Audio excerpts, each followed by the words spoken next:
From the depot at Cleburne Station in Cleburne, Texas, it's Game 2 of the first day of the 2017 Heartland Conference Baseball Championship. The 2-seed Lions from Arkansas Fort Smith and the 3-seed Rattlers from St. Mary's. Hello, everyone. David Salzman alongside Logan Lawrence. Well, Logan, we saw a wild first game. The 4-seed St. Edwards rallying with 8 runs in the last 3 innings to defeat Lubbock Christian 12-8. An interesting game here. A St. Mary's team as the 3-seed, despite being tied for the conference lead heading into the final weekend of the regular season. It was this Fort Smith team sweeping St. Mary's to push St. Mary's all the way back to 3rd. Fort Smith, the 2-seed, and with the momentum. Absolutely, and it was how they did it, which was impressive. They did it on the road in San Antonio with a lot on the line. But as you could tell, 2-3, 1-4, this is anybody's ball game, and either one of these two teams could win it all. And so you're going to see here tonight, you're going to see, obviously, their number one pitcher on both sides. So we'll see how it shakes out. 2 quality squads, 2 good coaches.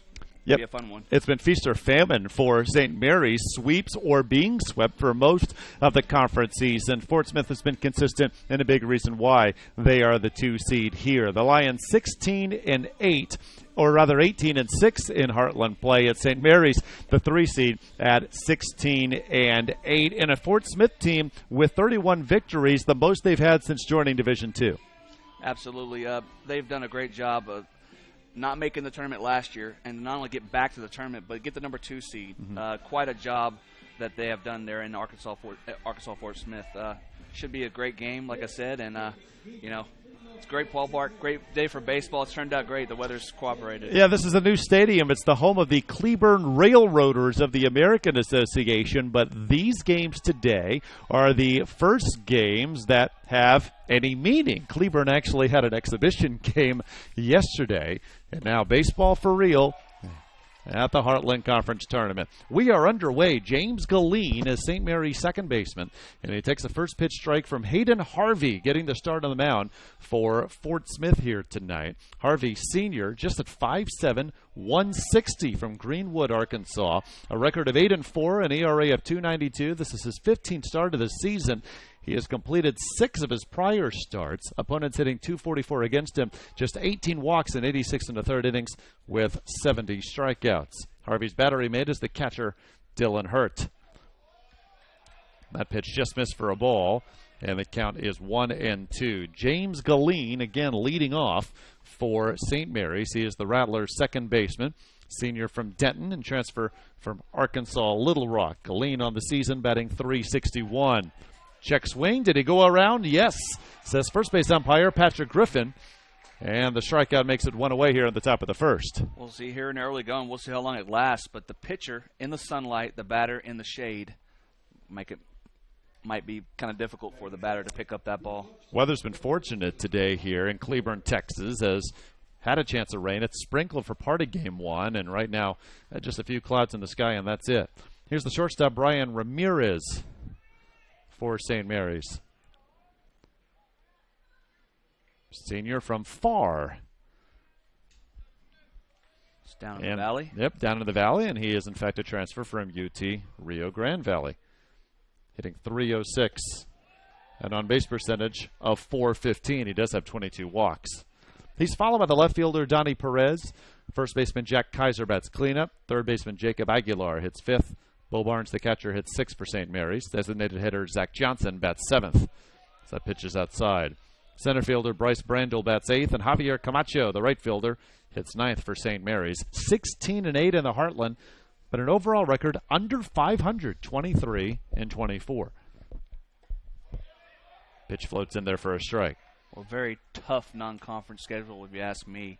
Playing the number 1 team in the region, Angelo State, a few times, along with Tarleton State. So definitely Charlie Meagle not afraid to play the good teams within the region. They actually hosted Lubbock Christian in a non-conference series, got swept. Then in the conference series against Lubbock Christian, got swept. So St. Mary's is 0-6 against Lubbock Christian, 0-3 against Fort Smith, 3-0 against St. Edwards, who won earlier today against Lubbock Christian. Grounder to the third baseman, Brandon Warner. On to the first baseman, Casey Cooper, and there's 2 away. Middle infield is Drew Duncan at short, Brendan Dooley at second, Dion Williams in left for the Lions, Jace Pitchford in center, Logan Allen in right. great job by Warner there, not only just to get the glove down, but even put the leg down just to make a kind of a wall there at third base and able to come up with the play. Donnie Perez, sophomore from San Antonio. South part of San Antonio, went to Somerset High School. 6'1", 220. First pitch strike. 341 batting average, including 14 doubles and team-leading 8 home runs. On-base percentage of .406. Easily leads the team in slugging at .553. And just a sophomore. The rest of the St. Mary's lineup, all juniors and seniors. This is an experienced team. We saw Lubbock Christian with, 8 seniors in their starting lineup? Yeah, it was St. Edwards. 5 runs 7th gave them the lead for good, winning 12-8. Through the right side of the infield and through the hole, a base hit. Perez reaches on a 2-out single. Good reaction hitting there. That ball on the outside. Harvey did a good job. It's got a lot of velocity, but Perez able to sit back and punch it through the right side. Of course, with this artificial turf, that ball is just going to fly. We saw so many times in the first game. Remember, this is a new stadium, so new turf. And, yeah, balls are bouncing off that turf fast. We saw a couple of wild pitches hit just in front of the plate and bounce over the catcher's and umpire's head. Jack Kaiser from Friendswood, transfer from Ole Miss. First pitch swinging to right center. Under it is Allen, and that'll do it in the first for St. Mary's. Donnie Perez, a 2-out single. He's left. And it's St. Mary's nothing. Fort Smith coming to bat, and they will face the Rattler starter in Chris Jones. So we asked longtime head coach for St. Mary's, Charlie Meagle, now in his 31st season. Chris Jones is not the usual Game 1 starter. He told us, though, when answering the question, why Chris Jones today, he said, well, when we got swept over the weekend against Fort Smith, he pitched the best against him. And he did, just giving up 1 run in 6 innings and a 4-0 loss. Jones, again, getting the start for the Rattlers today. Lefty from Hallettsville and a transfer from UIW. On the season is 5-5, an ERA of 3.05. This is his 14th start of the year. 78 and 2/3 innings pitched. He's given up 40 runs, but 27 of them earned. He has walked 25, so opponents hitting .255 against him, plus those walks, about 1 every 3 innings. He has struck out 41 in those 78 and 2/3 innings of work, and he has hit 10 batters on the season. Here's the lineup Jones will face 1 through 9 for Fort Smith under third-year head coach Todd Holland. 31 wins, most for the Lions since joining Division II. They're 31 and 18 overall, a Heartland record of 18 and 6.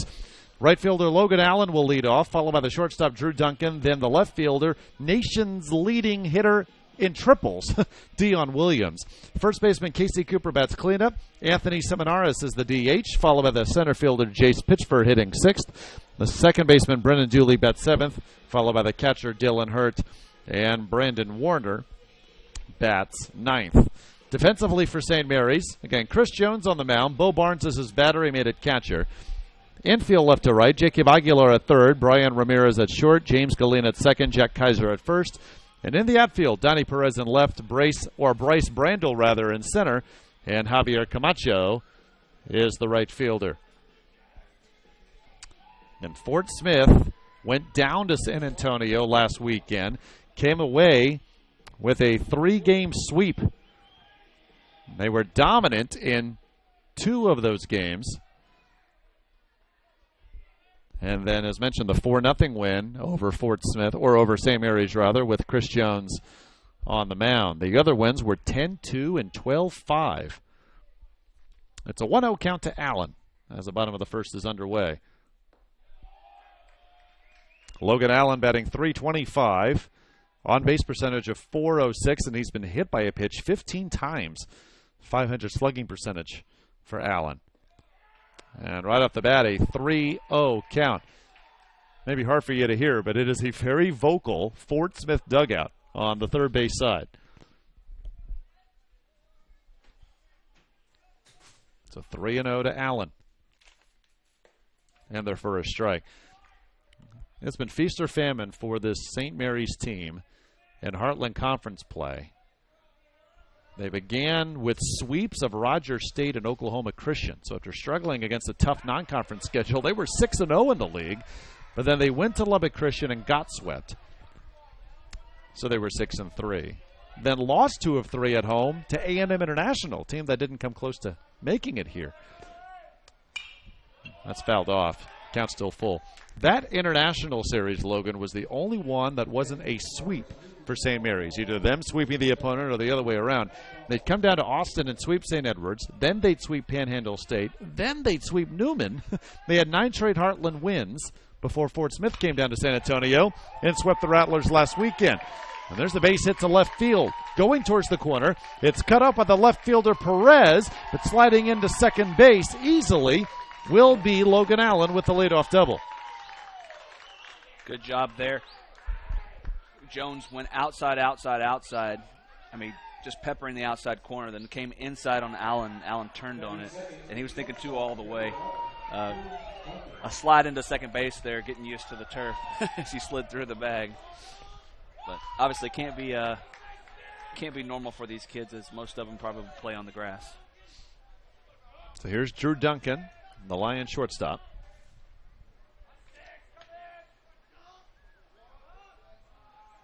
Showing bunt, and bunts at foul. Duncan, sophomore from Mayflower, Arkansas. 277 hitter. But just a slugging percentage of .297. He has 43 hits. 1 double, 1 triple, no homers. 41 singles, and he's walked 14 times for an on-base percentage of .349.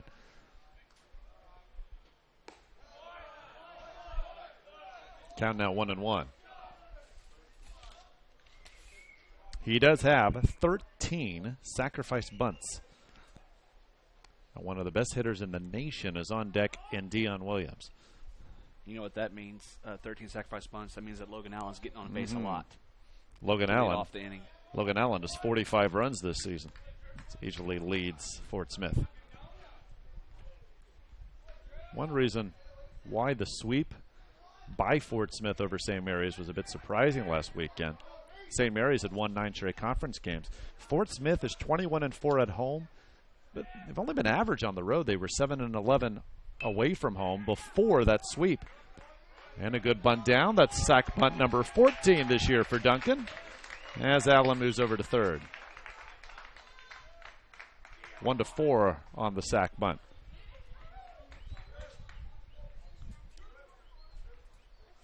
So here is Dion Williams. He leads all of Division II in triples with 11. Add to that 5 homers, 14 doubles. A slugging percentage of .655. He's hitting .357 with an on-base percentage of .414.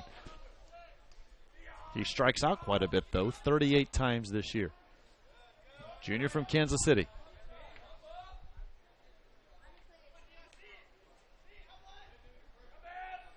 So Fort Smith looking to get on the board. St. Mary's a 2-out single, and that was it for them at the top of the first.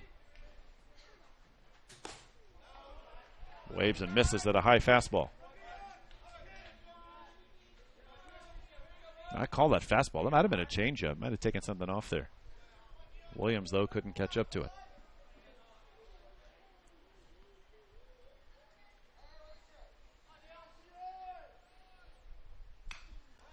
Now 0-2.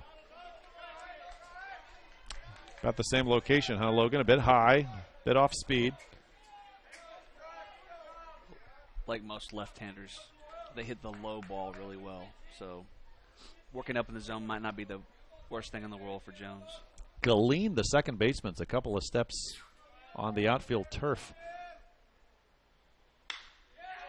To left. That'll drop for a hit. Allen comes in to score, and on an 0-2 pitch, Dion Williams, an RBI single. Fort Smith leads 1-0.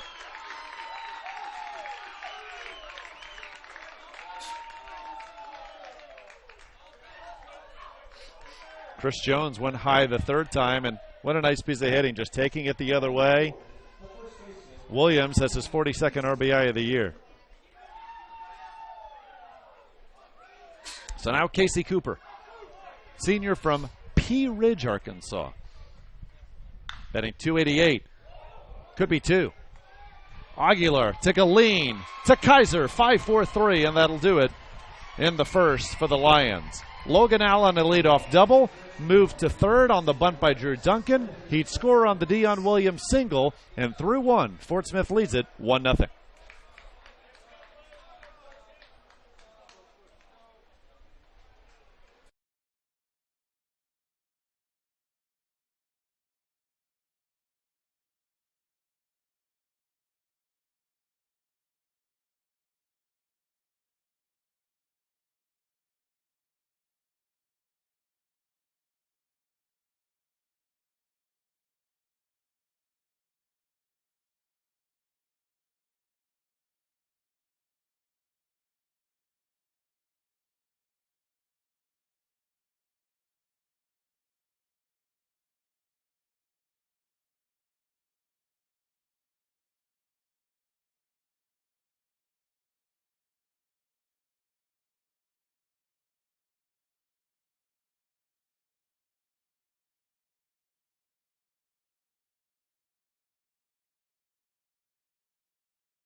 David Salzman, Logan Lawrence with you. In fact, we will be with you all the way through Championship Saturdays. We'll crown a Heartland Conference tournament champion. Who will win? Anyone's guess. Other conferences, even in the South Central region, for example, the RMAC, the Rocky Mountain Athletic Conference, that's Colorado Mesa's to win or lose. They finished the regular season 32-4 in the league, but not so the case on the Heartland. 4 evenly matched teams, including these two here tonight. Jacob Aguilar, the St. Mary's third baseman, a 1-1 count to him. Betting .356, an on-base percentage of .414 for the junior from El Paso. And just like that, made a great defensive play to turn the double play to in the inning, and he's up first. Fouls this off to the right, 1-2.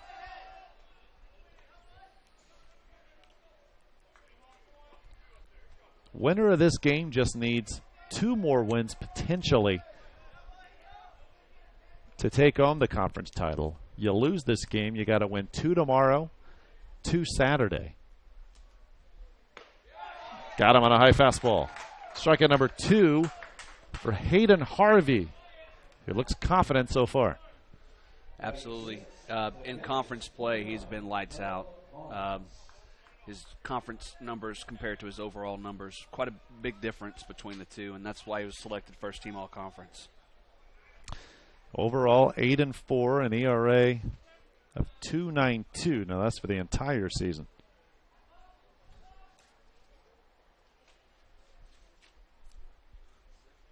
Here's Bo Barnes, the catcher. 0-1 count to Barnes.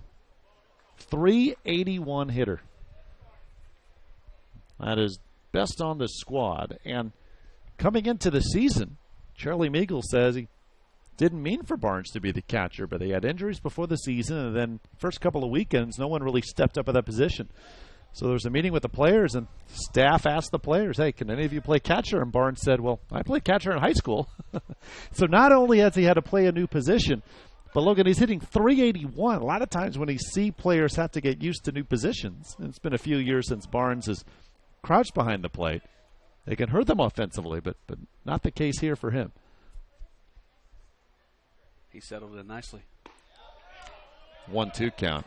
Yeah, Charlie Meagle just calls him a happy-go-lucky guy, talks to everybody. Has typically played in the infield.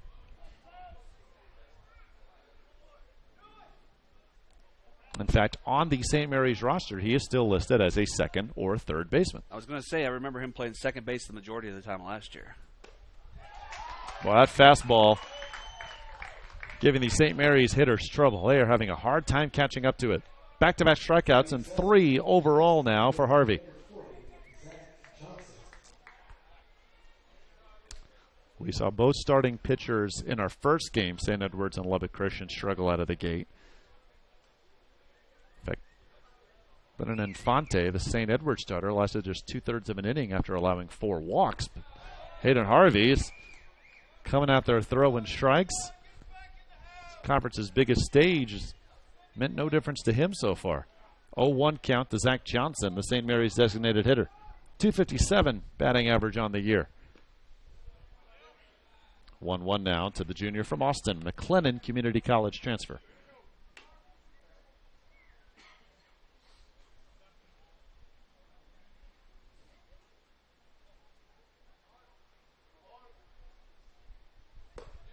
Right in there.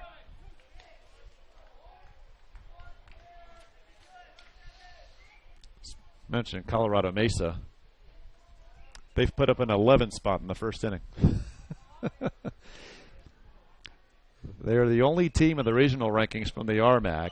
They are easy favorites to win their conference tournament, which is at their home park in Grand Junction, Colorado.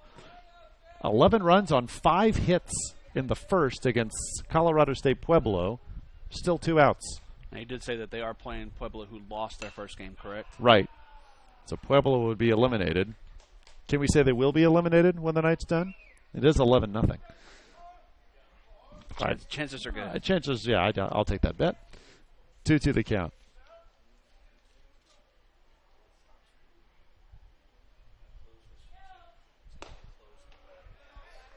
Full count now.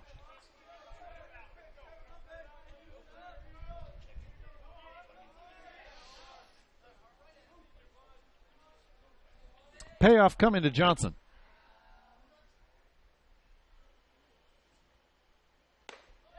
Inside, and Johnson works the 2-out walk. Danny Perez, a 2-out single on the top of the first for St. Mary's, but he was left on. So now Bryce Brandel hitting just 189, an on-base percentage of 264. Brandel Jr. from El Campo, former El Campo Rice Bird. It's a transfer from Texas State. And San Marcos, just north of San Antonio, where St. Mary's is located. We're in Cleburne, Texas, which is about 35 minutes southwest of Fort Worth. It's a brand new ballpark, the Depot at Cleburne Station, home of the Cleburne Railroaders of the American Association.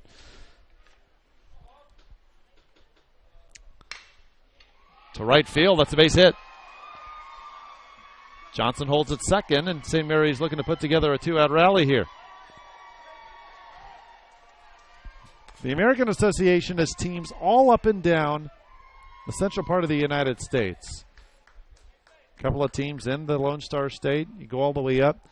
You have teams in Fargo, North Dakota, St. Paul, Minnesota, and even in Canada, in Winnipeg. The Winnipeg Goldeyes, who will be here to take on Cleburne next weekend. That's not a drive on a bus I would like to be in. So when they say American Association, they mean all of America. North American Association would be a more appropriate name. First pitch swinging off the bat of Camacho. Slipping for a moment was Casey Cooper, but he tosses to Harvey in time, and Harvey gets out of the jam.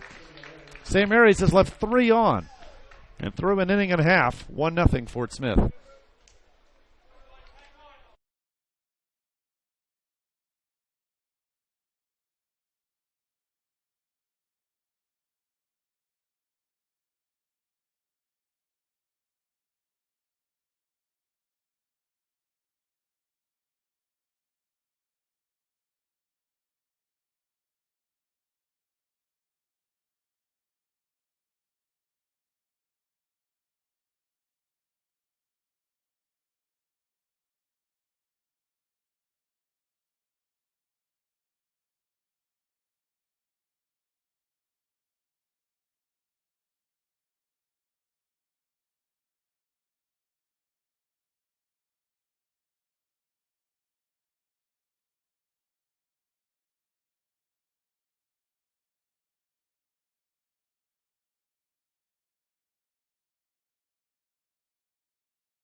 1-0 Fort Smith as we head to the bottom of the second.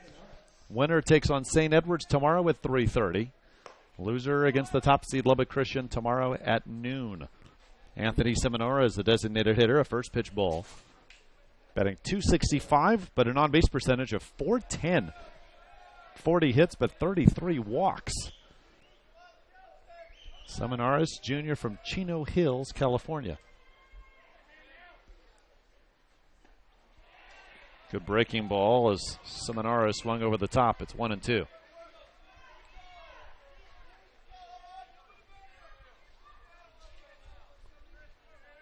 The inning is fatefully over in Grand Junction. Colorado Mesa put up 12 in the first. 12-0 over CSU Pueblo. Lone Star Conference, West Texas A&M shut out A&M Kingsville 3-0. Top seed Angelo State, the host, takes on Cameron. That game about to get underway. I'll say here at the Heartland Conference tournament, there is no run rule. I sure hope there is one in the Rocky Mountain. With 3 games a day, I bet there would be. I don't know. I was about to say, so the first game in Grand Junction, when 4 hours, 20 minutes, Regis beat Colorado Springs 9-8. Yeah, that's game 2. Now, it's 6 o'clock in Grand Junction. They're on Mountain Time, but you're right. They're in the top of the second, and they have another game left.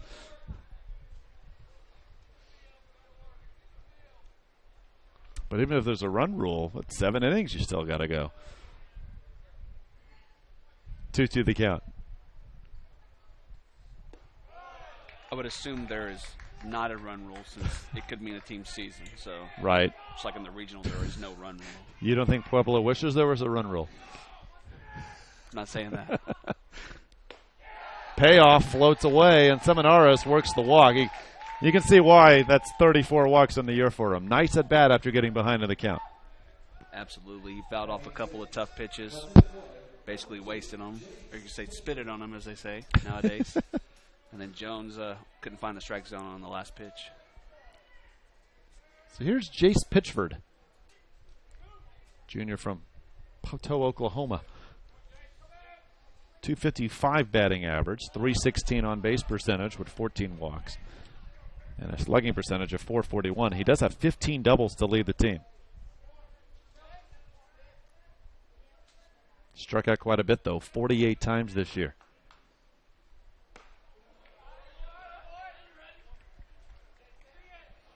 Now, we saw Drew Duncan lay down the sac bunt to move Logan Allen from second to third in the first. Haven't seen Pitchford show bunt yet. He has 4 sac bunts this year. And I wouldn't be surprised if he's bunting for a base hit. He's pretty quick, 10 of 14 on the base pass.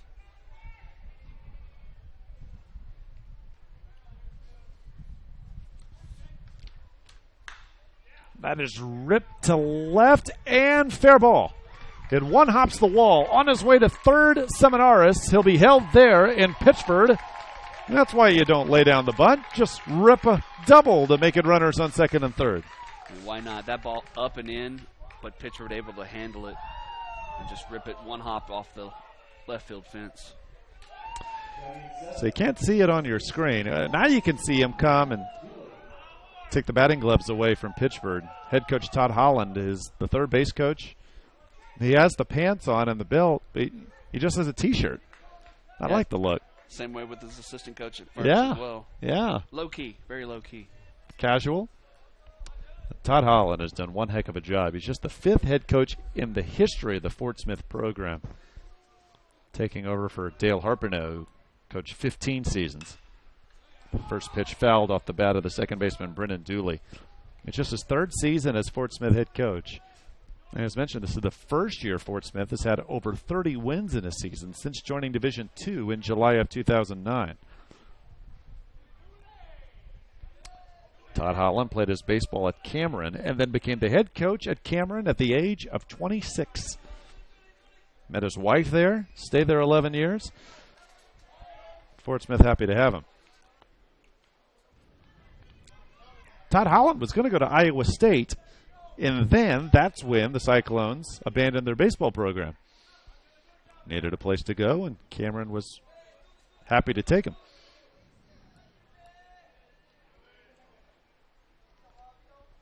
Yeah, coached some great players at Cameron. One of them, Chase Larson. I remember him. Big home run hitter. 29 home runs one year. National Player of the Year. Yeah. 1-2 count now to Dooley, who's batting .279 coming in with an on-base percentage of .367.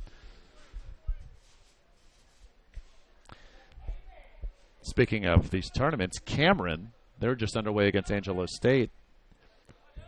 They had to sweep, a 4-game series last weekend just to get into that conference tournament. And they are the 4 seed. You got to think Charlton State is a little upset, left on the outside looking in as they get eliminated from advancing to the tournament because of that sweep. Right. Cameron takes the 4th spot. Right, and Tarleton State is 7th in the regional rankings with 6 making it to the NCAA tournament. It's hard to imagine a scenario where Tarleton would make it. Just you don't make your conference tournament. How are you going to put a team in the NCAAs? That could happen, but you would think very likely not. A walk to Seminara. He's now at 3rd after the double by Pitchford. No outs here, bottom of the 2nd. Full count. Whatever Chris Jones did well last weekend, giving up just a run in 6 innings to Fort Smith. Lions have put the heat on him.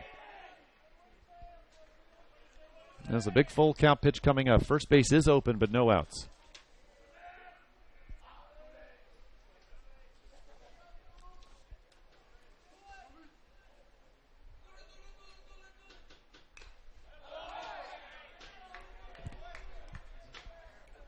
Just getting a piece Dooley to stay alive. Junior from Fort Smith, Arkansas. I like the approach these line batters are doing up there, having at the plate right there, fouling off those pitches, waiting for their pitch, and able to get the big hits. Dooley doing a great job up there, fouling a couple back, and he's still alive there at 3-2. First base is open, so Jones doesn't have to come to him if he doesn't want to, with 2 runners in scoring position.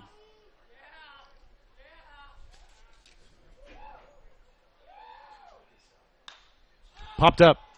It'll stay in play. Galeen.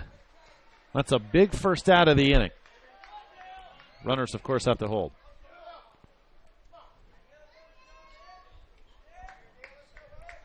So now Dylan Hurt, freshman from Bryant, Arkansas,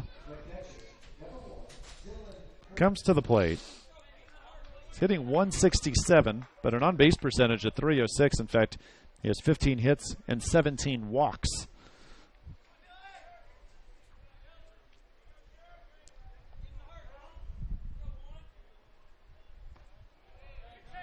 You see the infield playing mostly in. See the middle infielders as Galeen is pretty much even with that second base bag. Now Ramirez, the shortstop's a bit deeper. Corner infielders even with the bag too.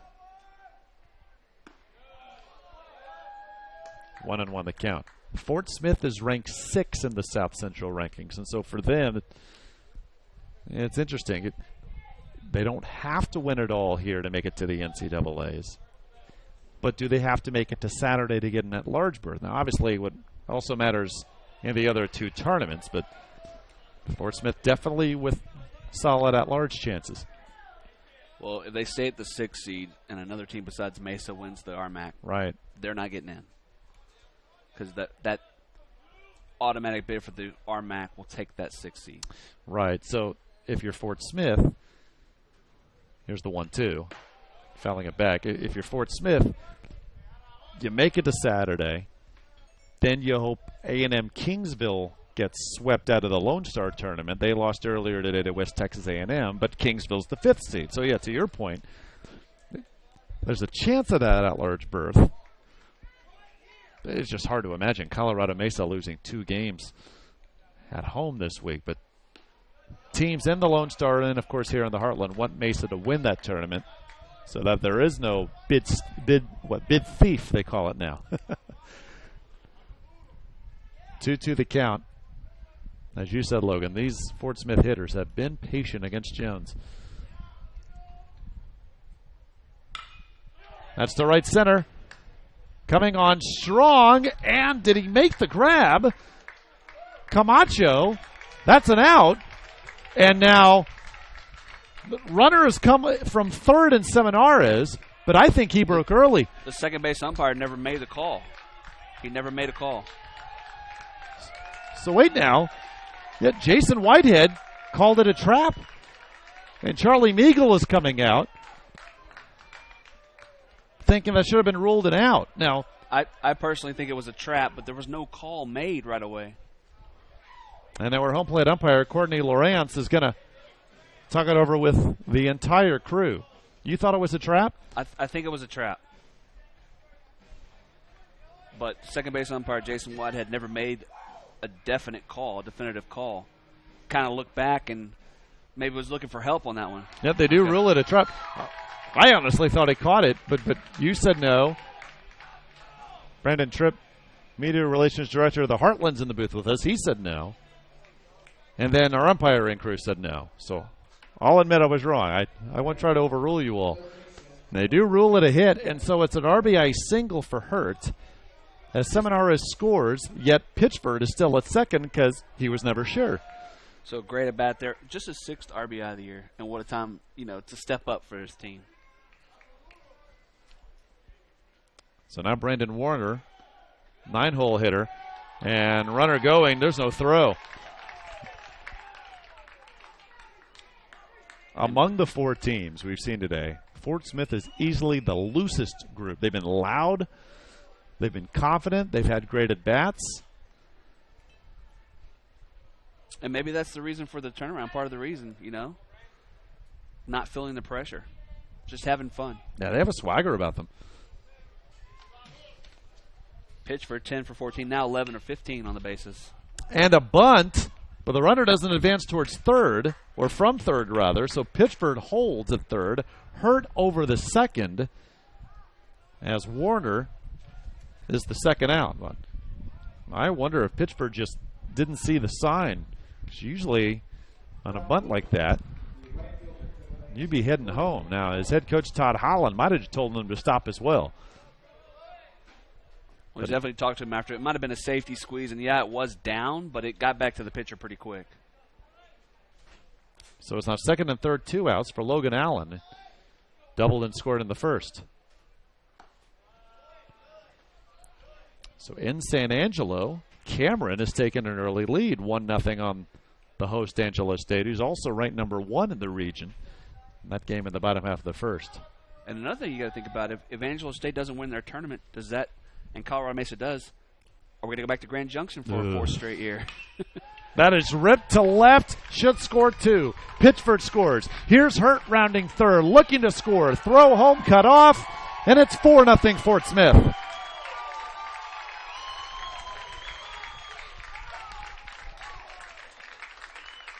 Logan Allen, the RBI single, advancing to second on the throw. 3 runs in this inning. Just a relentless attack by these line batters, let me tell you. Hit 318 over the weekend sweep at St. Mary's last weekend.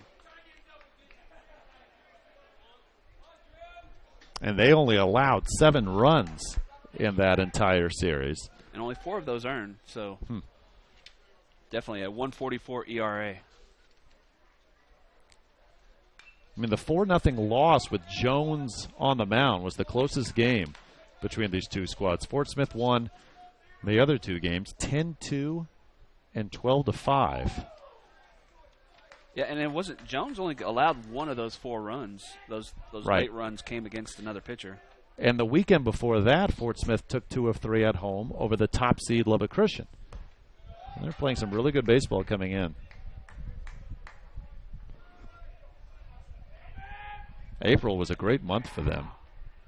In fact, non-conference series in Canyon against West Texas A&M, first weekend in April, they took 2 of 3.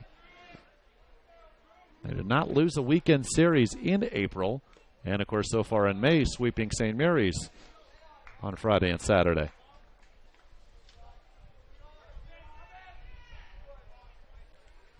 1-2 count to Drew Duncan. Sack bunt his first time up. Well, Well, we saw in the first game St. Edward's take a 4-1 lead. Lubbock Christian would rally to take a 6-4 edge before the Hilltoppers will put up 5 in the 7th and not look back. Plenty of time here for St. Mary's to rally a comeback. To center. That'll drop in front of Brandel. Rounding third, trying to score Allen. He'll make it safely. Trying to advance to second, Duncan. Tag applied too late. 5-0.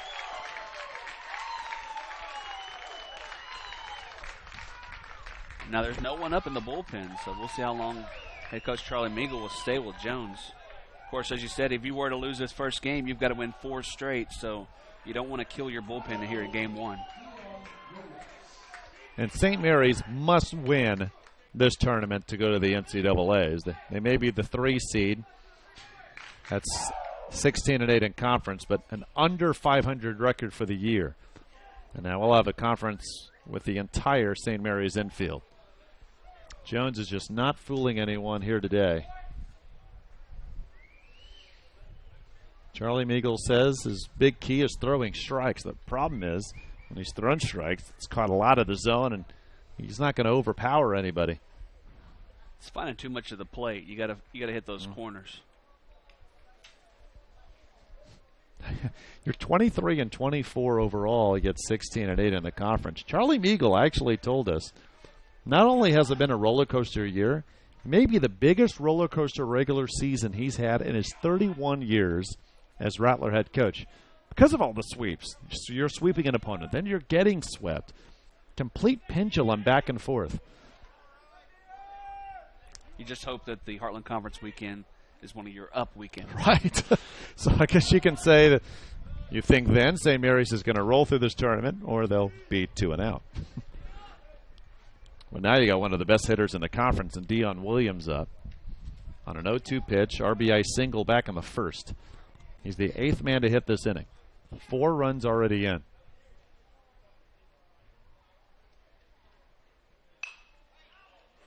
One the count.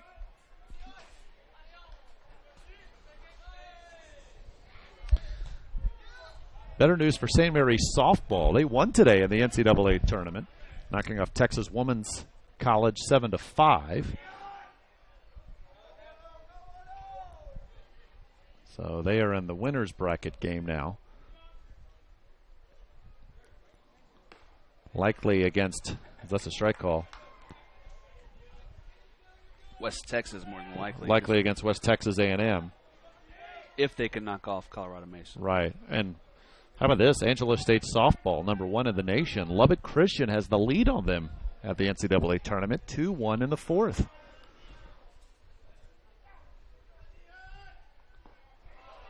Out in front, and Williams strikes out. Fort Smith comes up big. A 4 spot in the second. 5-0 Lions through 2.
Five runs, 6 hits, no errors for Fort Smith. No runs, 2 hits, no errors for St. Mary's. All Lions.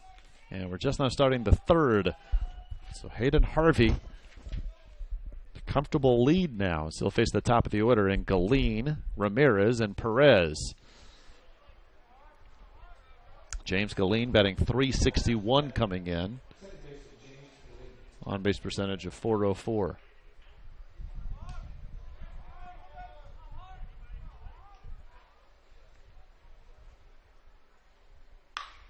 Ripped to left, a base hit.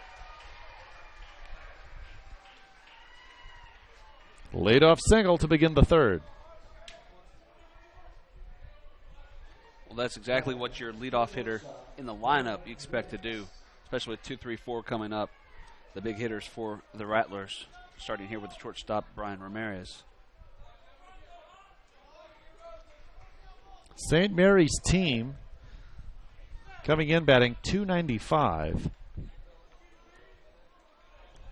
averaging 5.5 runs a game.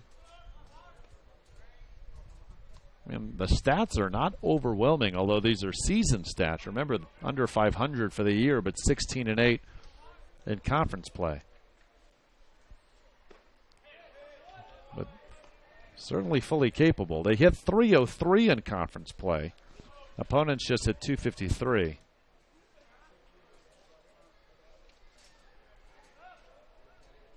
Well, Hayden Harvey in his appearance versus the Rattlers last weekend, 192 batting average the Rattlers had against him.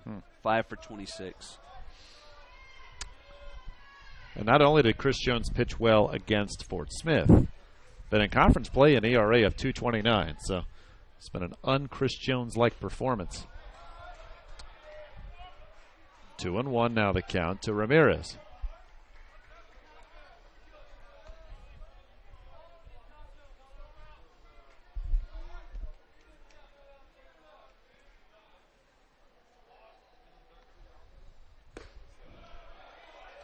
Three and one now.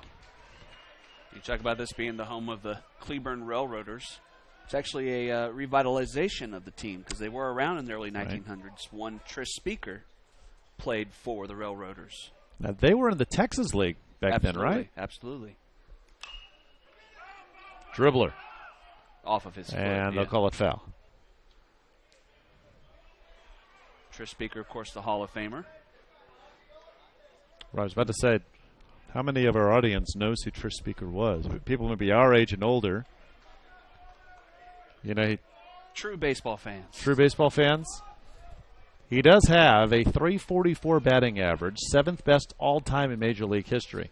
22 seasons in the American League, mostly with Boston and Cleveland.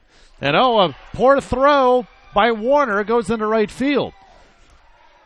So potentially a 5-4-3 double play becomes an E5, and the Rattlers have runners at first and second with no outs.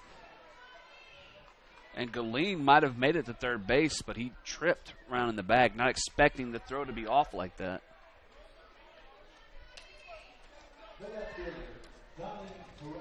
And this is who you want up with first and second. Donnie Perez, the leading RBI getter for the Rattlers. Yep, 36 runs batted in, 8 home runs. So the Rattlers are going to get back in the game. This is the moment to do it.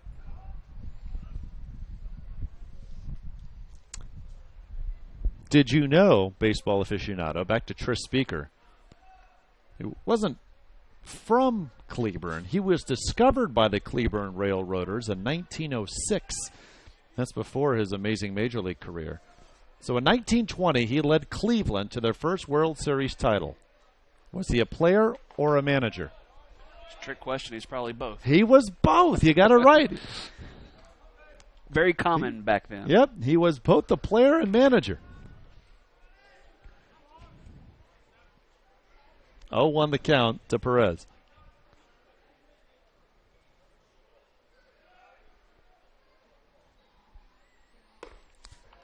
Again, he was discovered by Cleburne in 1906, started as a pitcher, and then he was moved to the outfield following a teammate's injury, which was pretty good for him. He was quite a good outfielder. His nickname, the Gray Eagle, because they said he would swoop in to catch a fly ball just before it would hit the ground.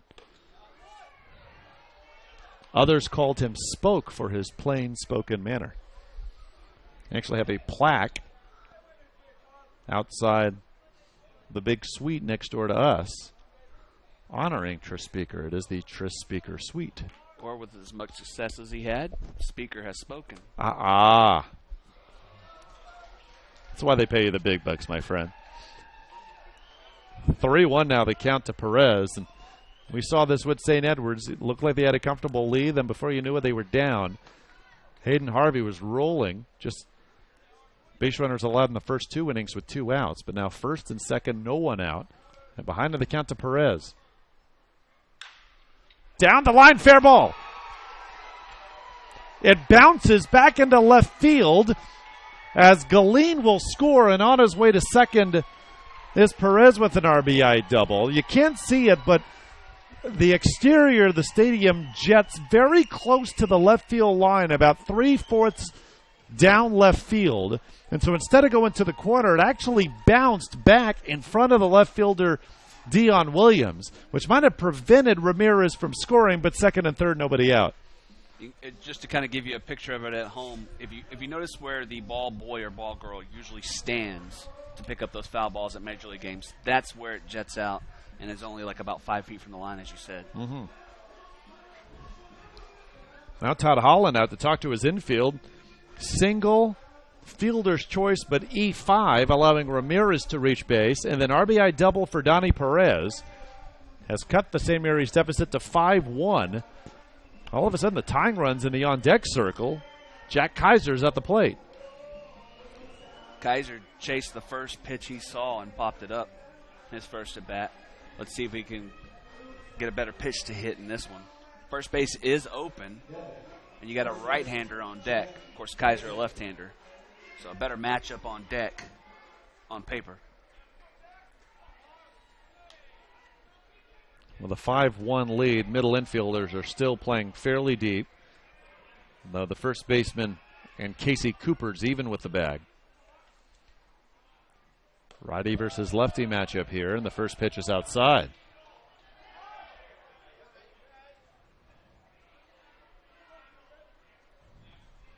Now the wind has shifted. It was blowing out to left in game one. Now kind of out to right. 2-0. I think Kaiser's adamant about being patient there because he didn't even take the bat off his shoulders on that pitch.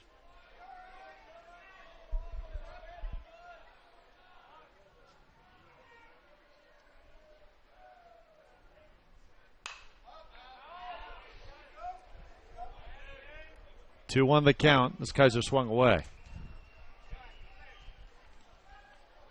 We have our first customers to set up shop on the berm down the right field line. Can't see it, but yep, there's a pretty good-sized berm that extends from right around the first and third base bags all the way to the outfield walls. In fact, they're sitting on grass freshly planted.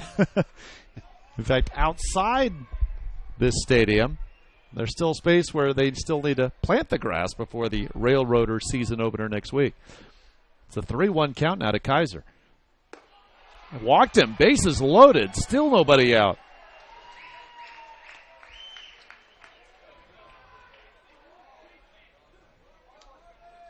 Nobody up in either bullpen, and I only see one player in the St. Mary's bullpen. Nobody in the Fort Smith bullpen at all. That's interesting. Because the whole team sat out there in the game one. I think maybe because the sun is coming down right where those bullpens are. But you're right, Lubbock Christian and St. Edwards, they had everyone down in the bullpen in game one. That game started at 1 o'clock. Jacob Aguilar with a big cut, but fouling it back. He struck out his first time up. 28 runs batted in for Aguilar, batting .356 coming in. 3 home runs on the year. He is the tying run.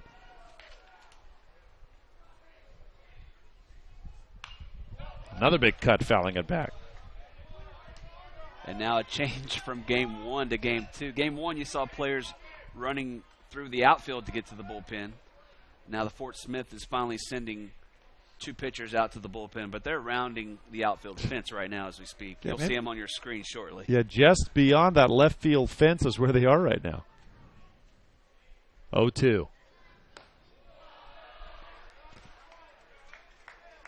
Now you see him in your screen there in the top left corner. It's a bit of a hike.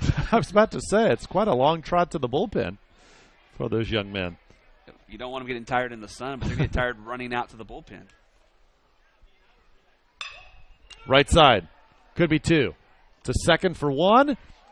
4-6-3 double play. Ramirez scores, but Fort Smith will take that.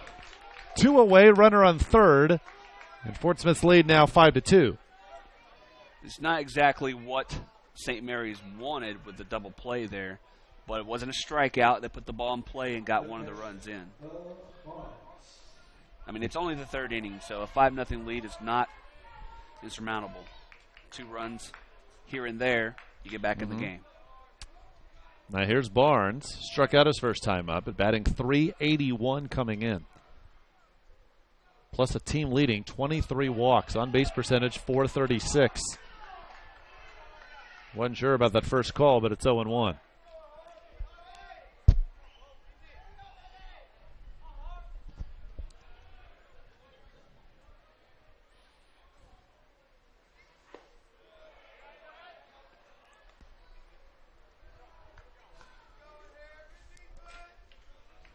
Barnes not wanting his career to end here in Cleburne. Senior from Dallas. El Paso Community College transfer. Oh, strike call, and Barnes didn't like that. Thought that was below the knees. Home plate umpire Courtney Lawrence liking that low strike. In the first game, Ned Davenport, who's at first, was behind the plate, and he didn't call that low strike very much. 1-2. No question that was low on the breaking ball. 2-2 now. And with the field coming into play, we talked about the wild pitches and pass balls with that plate.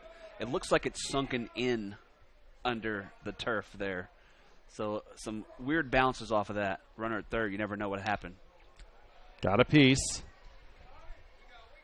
Stays alive, 2-2. Yeah, the only place where there's dirt in the field, actual dirt, is the mound. Everywhere else is turf. Don't be fooled by the painted turf.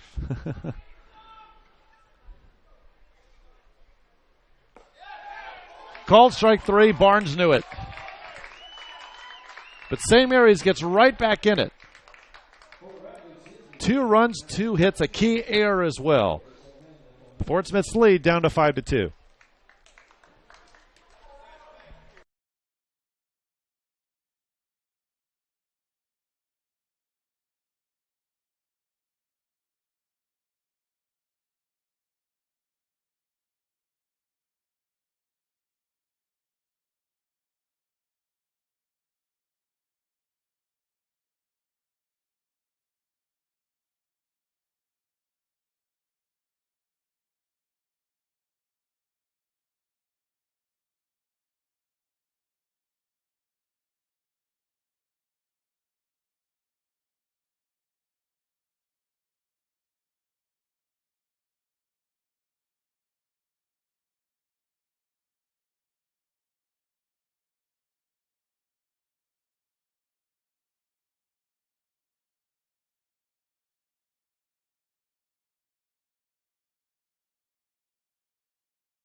David Salzman, Logan Lawrence from Cleburne, Texas, home of the Cleburne Railroaders, the depot.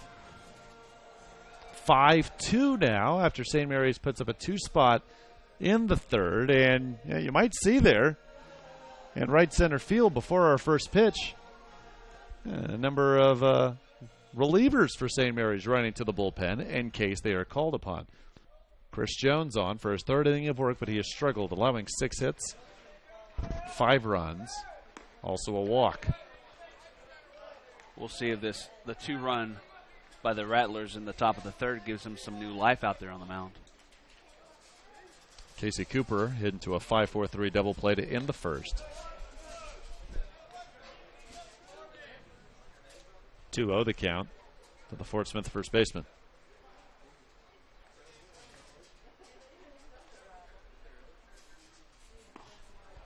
Waved at a good changeup, 2-1.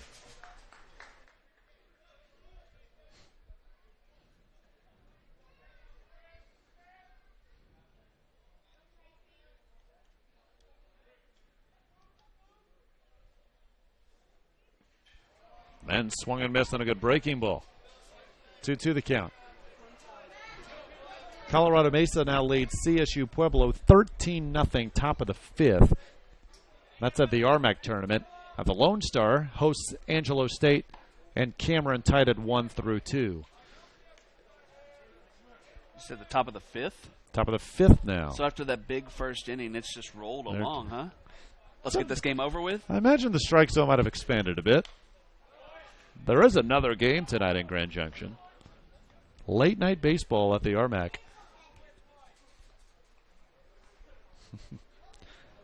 So it's got to be Metro and Colorado Mines, I believe. Those are the other 2 teams in the tournament. Yes. Full count. And Cooper works the walk. So Fort Smith has had the leadoff man on every inning. And in the first 2 innings, he scored.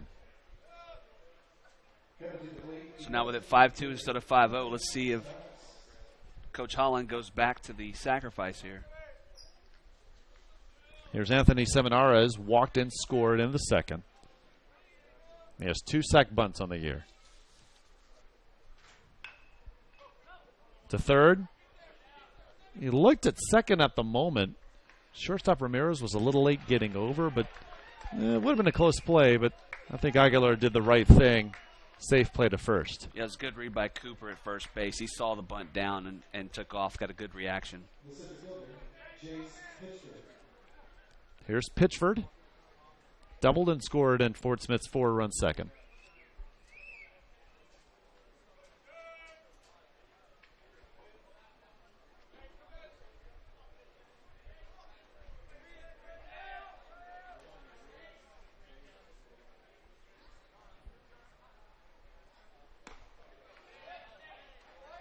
Strike call.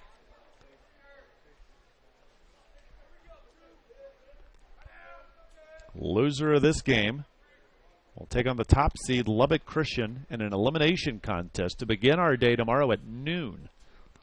Winner gets St. Edwards at 3:30. Hilltoppers over the Chaparrals 12-8 earlier today.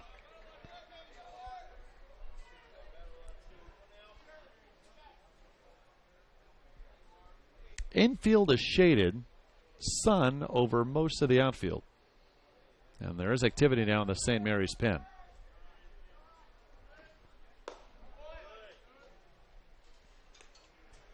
One, two, the count. Lubbock Christian in jeopardy after losing that first game of going 2 and out, just like they did last year in the Heartland Conference tournament as a 2 seed.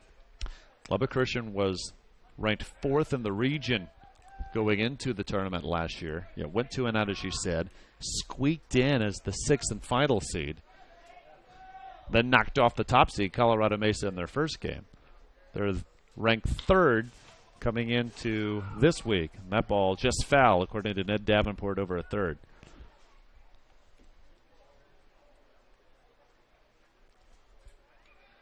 It could happen, although if Lubbock Christian loses tomorrow, chances still are good they'll make the NCAA tournament.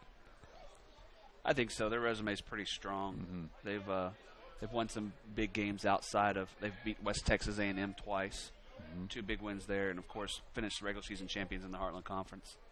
I think they're safe. But, of course, they'd like to win the tournament to not only capture both championships, but to make sure they're in. That's a strikeout. They'll throw to first to get Pitchford, and there's 2 away as Cooper holds on at second. Out in the bullpen for St. Mary's is freshman right-hander number 21, Mason Minster. I think for Lubbock Christian. Minister. I think for Lubbock Christian not to make it, let's say St. Edwards wins the tournament, then an Armac team, not Colorado Mesa, wins.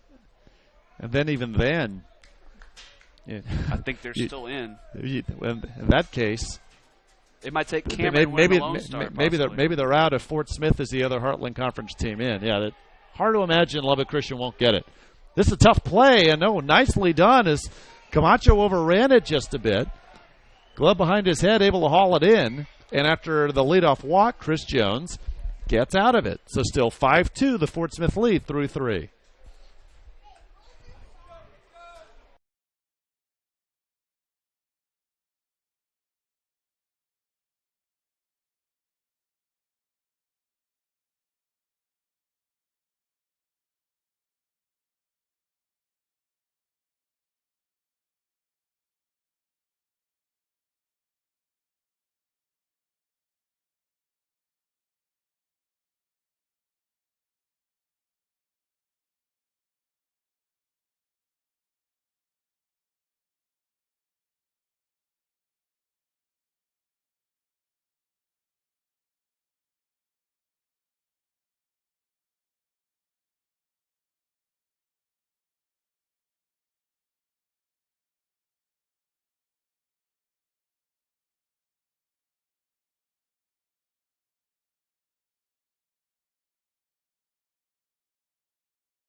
Zach Johnson will lead things off in the top of the 4th for St. Mary's after being down 5-2, a 2-spot in the 3rd.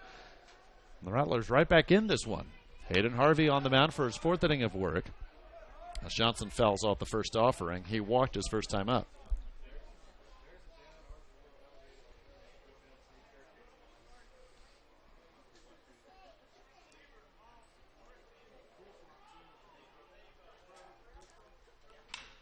At the Lone Star, Cameron has taken a 2-1 lead on Angelo State in the 3rd. And still 13-0 Colorado Mesa. Oh, you know what? Not only are they shutting out CSU Pueblo, CSU Pueblo doesn't have a hit in the 5th. Starting pitcher for Mesa. Let me get that for you. Pitch missed, and it's 1-2 now to Johnson. Yeah, 2 really good pitchers, Kyle Lehey and McLeod from last year as well was McDermott. J.R. McDermott. There you go. Last year as a freshman was all region. Well, he's got a no-hitter going and a 13-run lead. No pressure. And I don't believe in the jinx, by the way. So I'll say that all I can.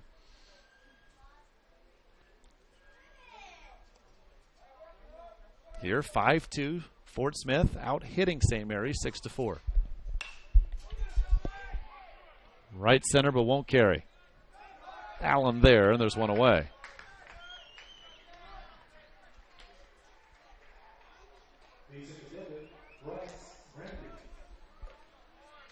No trouble for Allen looking up in that sun. The sun coming in from behind the stadium facade here on the third base side, right in the right fielder's face.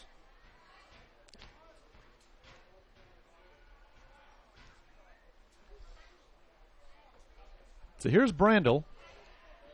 Single and was left on base in the 2nd.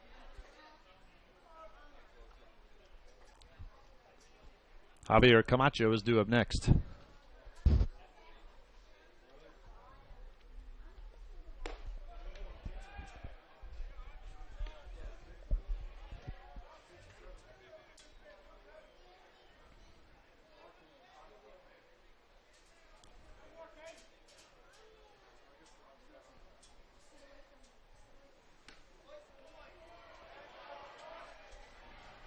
2-0 the count.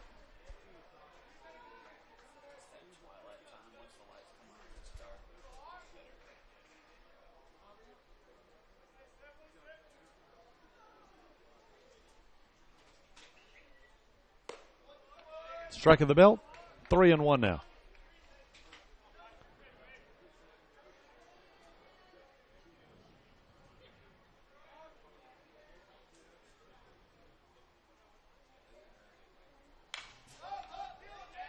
That'll be out of play. And just barely. The wind has died down somewhat. I thought that'd be far more foul. You couldn't see it on your screen, but it landed just behind the netting, behind the Fort Smith dugout. So the count now full to Brandel.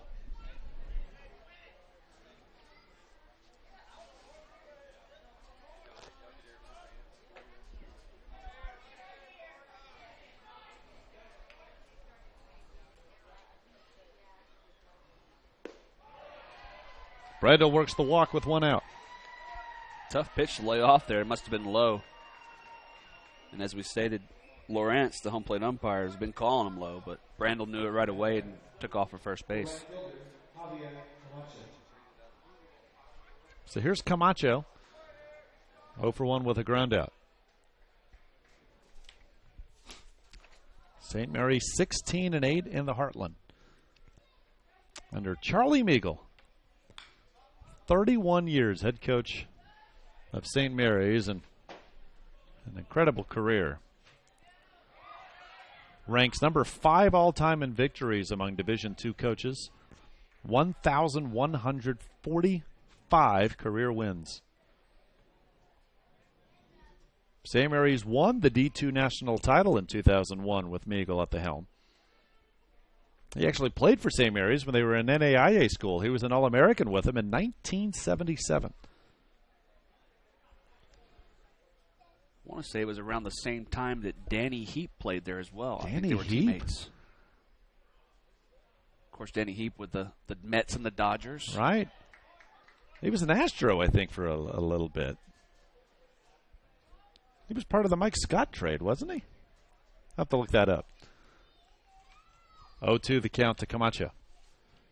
And for a handful of years, Charlie Meagle was also the athletic director at St. Mary's University. Yep. That stayed in the glove of Hurt, so that's a strikeout for Camacho. 2 away. The St. Mary's team made it to the College World Series in 2012. They have made it to the regional 7 times. That's the NCAA regional 7 times with Charlie Meagle at the helm. I actually remember that 2012 season vividly. I was at Central Missouri, where the regional was that year. The Hilltoppers and the Rattlers were both 2-0 headed to the winner's bracket final, and St. Mary's won 1-0 on a run in the 8th inning. Ended up beating Central Missouri in the championship game and going to their first World Series, not their first World Series, excuse me, but the World Series that year, their second World Series. And then St. Edwards would make the World Series in 2013. A lot of good baseball being played up and down I-35.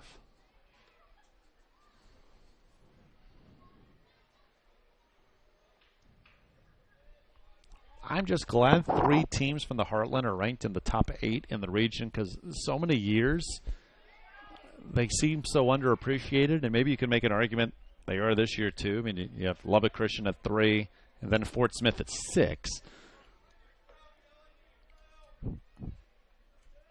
Fort Smith, though, that struggle a bit in the non-conference schedule, yet their head coach Todd Holland said scheduling a tough out-of-conference schedule, best thing he ever did.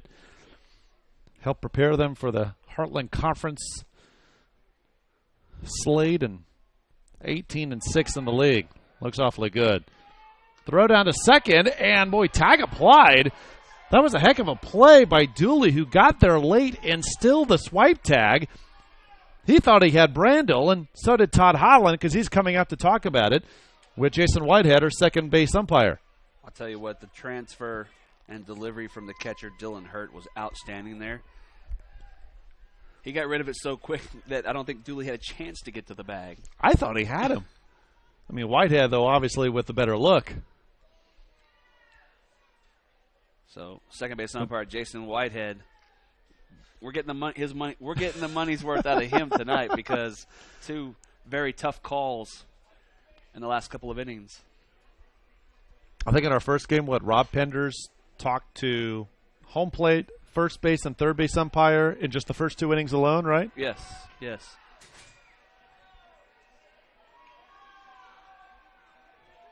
I mean, a lot on the line here, of course. You know, you could argue that 3 of these teams need to win to get in, like we've been saying all night. You know, it's not a definite.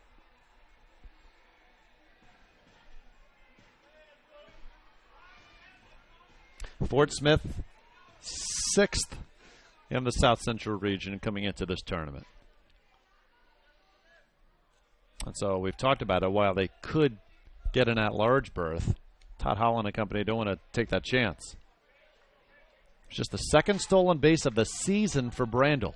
A 1-2 count to James Galeen. Lifted to left. Carrying, Williams makes the grab. Nice running play by Dion Williams. That ends the threat for St. Mary's. Still 5-2 Fort Smith through 3.5.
Dylan Hurt to lead off, the 4th for Fort Smith.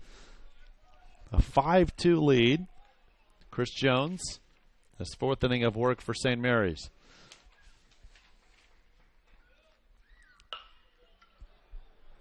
Slow roller, Ramirez. And on a hop, gets Hurt in time. I'll tell you what, for a catcher, Hurt is pretty quick. And I'm not positive on this, but Fort Smith had a heck of a shortstop named Ozzie Hurt. I want to say that was his older brother. One of the best defensive shortstops to come through the Heartland Conference. Kind of the same build as Dylan Hurt there, so possible.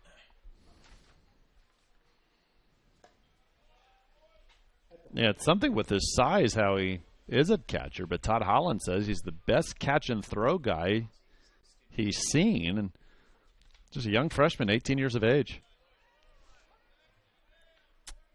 Brendan Warner, a 1-1 count to him. 0 for 1 so far.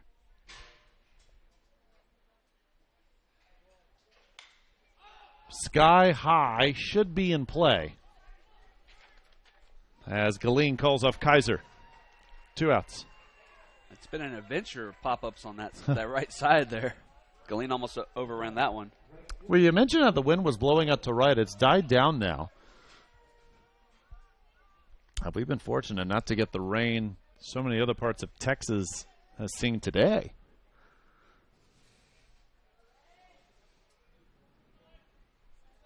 So now top of the order and Logan Allen.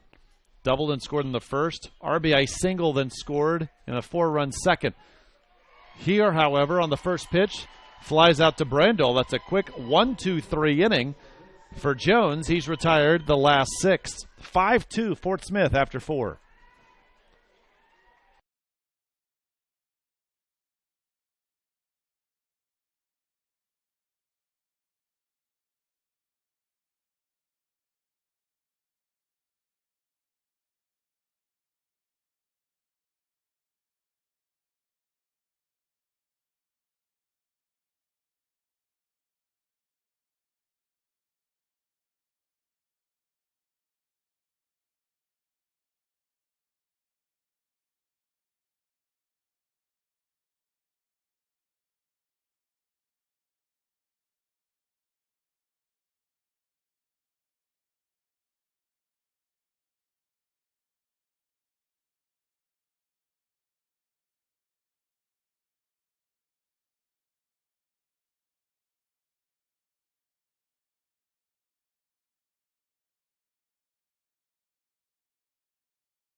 Top of the 5th coming. Starter still in there for both squads. 5-2 is our score.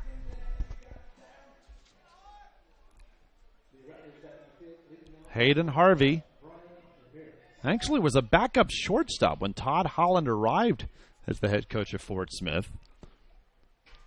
Moved Harvey over to the mound, and this is his first year as a starter. Last 2 years, he was a bullpen guy, and now starting Fort Smith's first game here in Cleburne. 8-4 on the year, a 2.92 ERA. He actually became just the 3rd Fort Smith pitcher during their Division II era since 2009 to throw a no-hitter. Named Conference Pitcher of the Week twice this season. Also the only team to win a series in Heartland Conference play against the regular season champs, Lubbock Christian.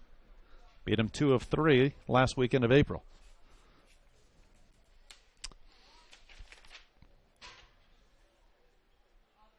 Two won the count to Brian Ramirez. Now 3-1.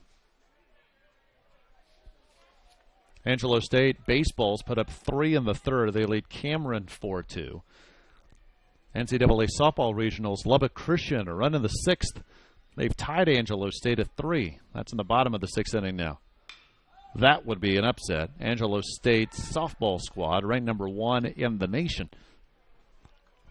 And Lubbock Christian, who had to win 2 games against St. Mary's to win the Heartland Conference tournament crown last week, hanging in there and then some with Angelo State here tonight. Here, 5-2, Fort Smith over St. Mary's. Winner gets St. Edward's tomorrow at 3:30. Bouncer right into the glove of Warner. 1 away in the 5th.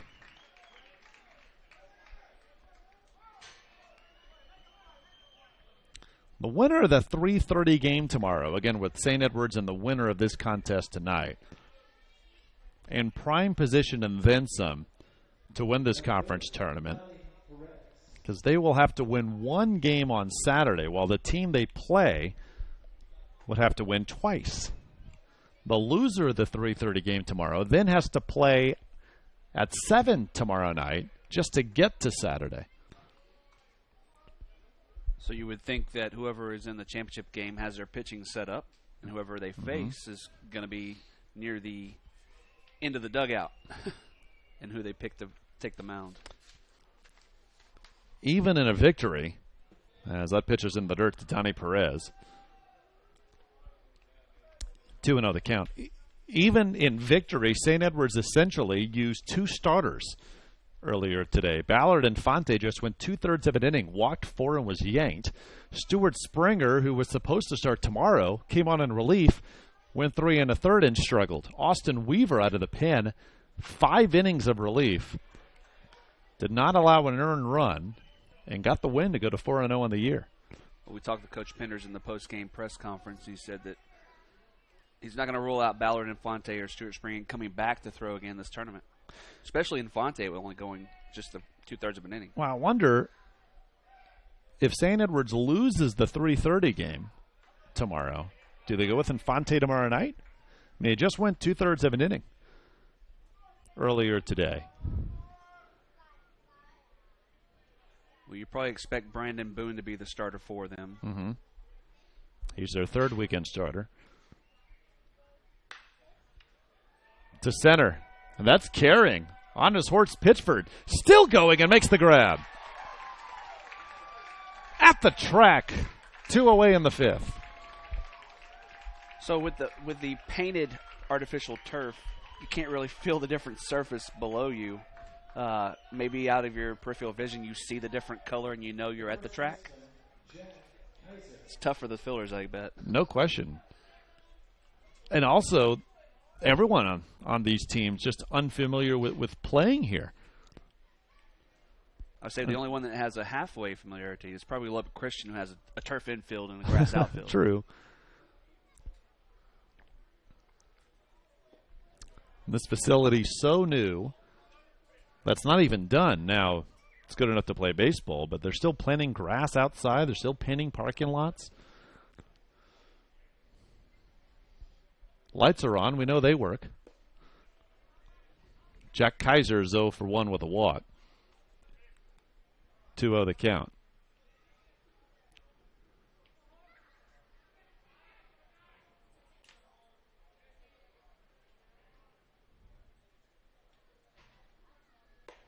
Big hack, 2-1 now. He's almost waiting for that 2-0 count. Didn't take the bat off his shoulder the first 2 pitches. Last at bat either, and took a healthy cut.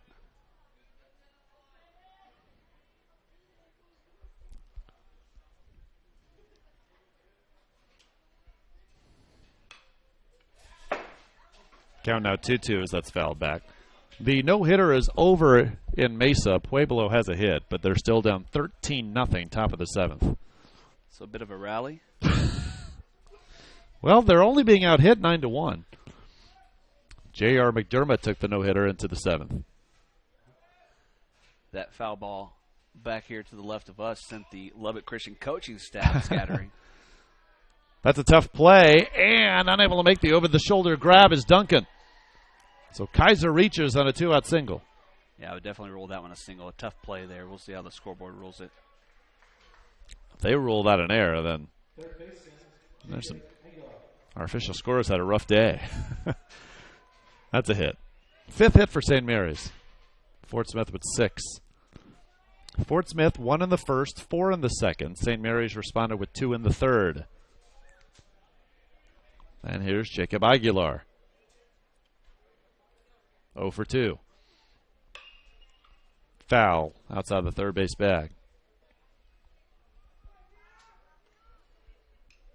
Angelo State softball home run in the bottom of the 6th, so they lead Lubbock Christian 4-3. Already St. Mary's softball a victory at the NCAA's earlier today over Texas Women's College 7-5. But Lubbock Christian is going to be down to its final at bat in the 7th. Dooley. Easy play, and that'll do it. 2-out single, but that was it for St. Mary's. And Fort Smith, halfway through, keeps its 5-2 lead.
5-2 Fort Smith over St. Mary's. Into the bottom of the fifth we go. David Salzman, Logan Lawrence with you, not just today, but throughout this great event at a neutral site for the first time in many a year. Here at this new facility, home of the Cleburne Railroaders of the American Association. From what I'm told, the hope is to keep this tournament neutral in future years, although where next year's tournament would be, if that's the case, unknown. But I'm talking to all the coaches, and they absolutely love this facility. And it's a truly neutral, well, I mean, as neutral as you can get. I mean, we're just 30 minutes southwest of Fort Worth. A little longer drive for Fort Smith, but everyone had to drive a few hours to get here. 3-1 the count now. We'll see how the coaches feel if Newman or A&M International make the next year and it's here. Full count now to Drew Duncan, who had an RBI single in the second. Well, you can't please everybody. Coming to Cleburne would be nothing for Newman. I mean, they already got to go down to Laredo and San Antonio. Trying to slide to first. I don't think it would have mattered, but Duncan is out 5-3, and there's one out in the fifth.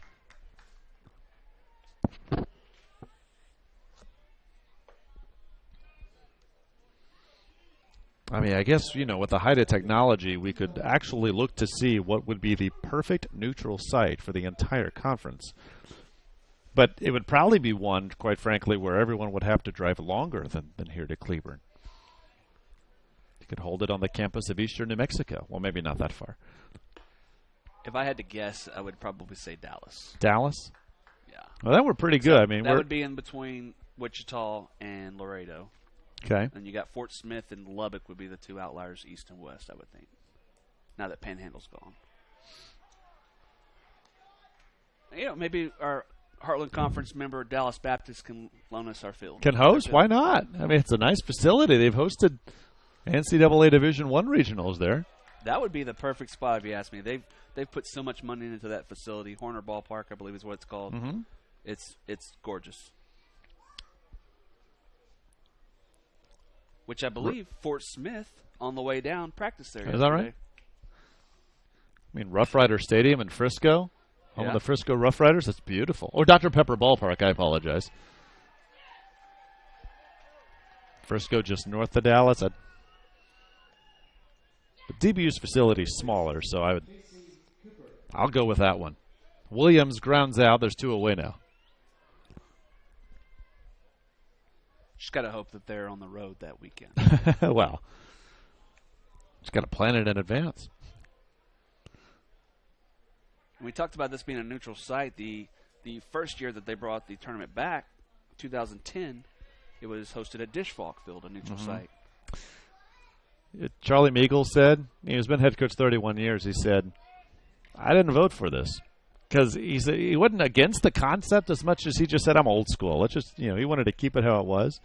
But he understands, and that's a big reason why baseball, basketball has gone neutral too. I mean, travel arrangements are very difficult if you're planning it just, 5 days in advance. Because we didn't know who would be the regular season champ of the Heartland until last weekend. Then you're scrambling to make your travel arrangements. Now, it can be done, and it's been done in the past. But it can be difficult just to find hotel rooms and get everything ready. I guess the advantage would be that you know where the neutral site's going to be, and so if the conference hosts it, you have time to set up for that, and the host school is not scrambling last minute if they get the hosting duties last minute. Correct. I'm sorry if I wasn't clear, but that's absolutely the reason. Casey Cooper walks, still 2 away here on the 5th.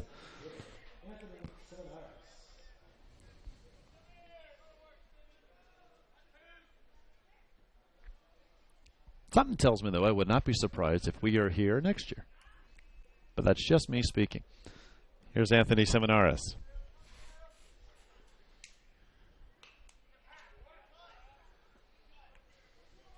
I'm only an independent contractor, do not represent the Heartland. I have no idea.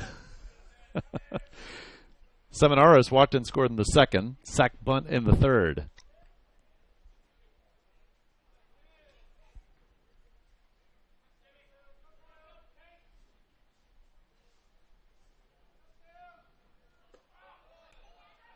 1-1 the count. So Angelo State's hosting conference baseball tournament, NCAA softball regionals. Are those the baseball and softball stadiums there? Are they right next to each other? They're not. The baseball field's on the other side of campus. I would, sense parking issues if they were close together. 1-2 the count now to Seminaros. The baseball field is actually a minor league ballpark. Right. There on campus. That's right. San Angelo Colts, I believe.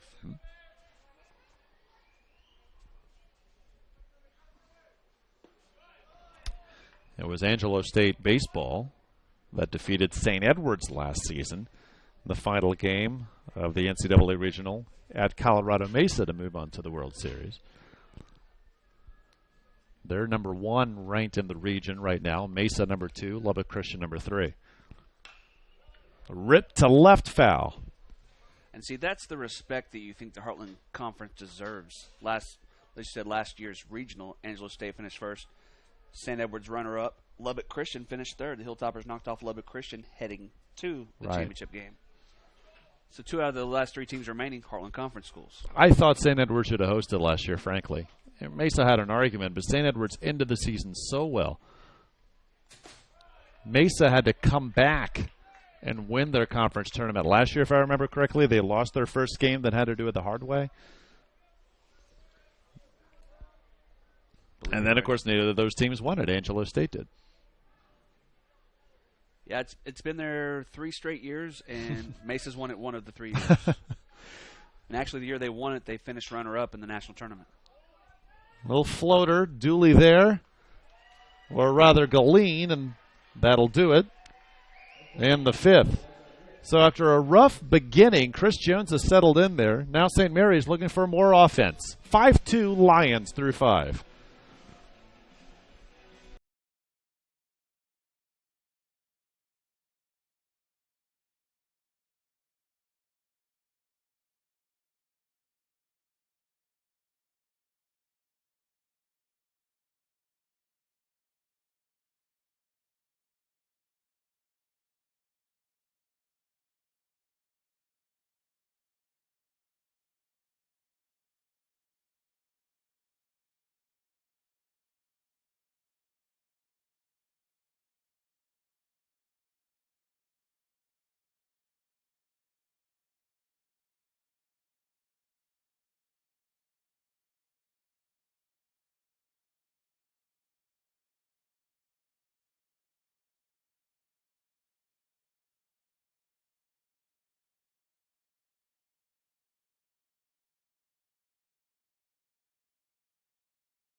So can St. Mary's edge ever closer? 2 in the 3rd to cut a 5-0 deficit to 5-2, but that's it. Being out hit 6-5 as Hayden Harvey on for a 6th inning of work. Bo Barnes, the catcher, leads off. Barnes has struck out twice. Came in St. Mary's leading hitter at 381.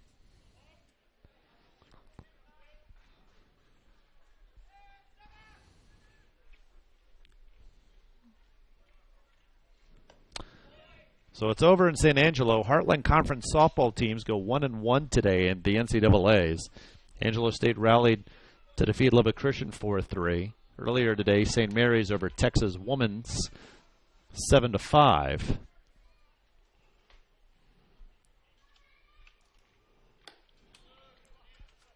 And at the Lone Star Baseball Tournament, Angelo State put up 5 in the 3rd, so they lead Cameron 6-2. That, frankly, is what Heartland and RMAC teams want. See Angelo win. Let's see, West Texas A&M ranked 4th in the region, and A&M Kingsville ranked 5th. They don't win that tournament, then they'll have to hope for an at-large bid. You think one of those teams would get in for sure, but 2 is, of course, a question mark. 1-2 the count to Barnes.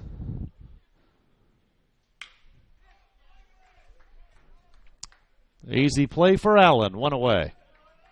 Barnes now 0 for 3.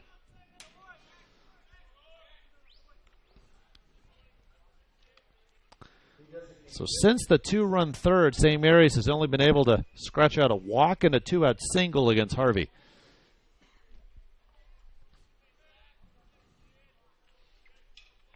Zach Johnson 0 for 1 with a walk.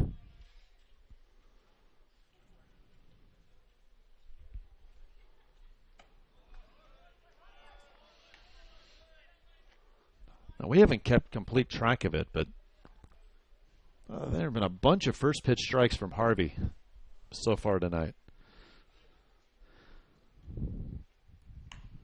That's your best pitch as a pitcher. Strike 1. 0-2 now. Opens up so many more possibilities that you can go at the batter, and the batter has a little more guessing to do when it comes to that. It's not as straightforward. 1-2 now. There's activity in the Fort Smith pen. But Harvey has been in control here. I think that's 35 Corbin Polly. We'll break out the binocs here.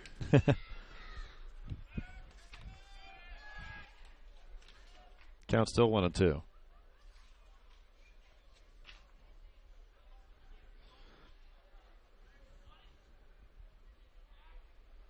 Fort Smith, a team ERA of 3.45 coming in. 31-18 overall. 18-6 in the league. Yes, 35 Corbin Polly. All right, so Polly with 12 appearances so far this season. Right-hander warming up for the Lions. 2-2. Called strike 3, outside corner. Got the call there. That ball, I would say probably a little bit outside, but a good frame job there by Hurt. 6th strikeout for Harvey. There's 2 away for Brandel. Brandel single and walk his first 2 times up.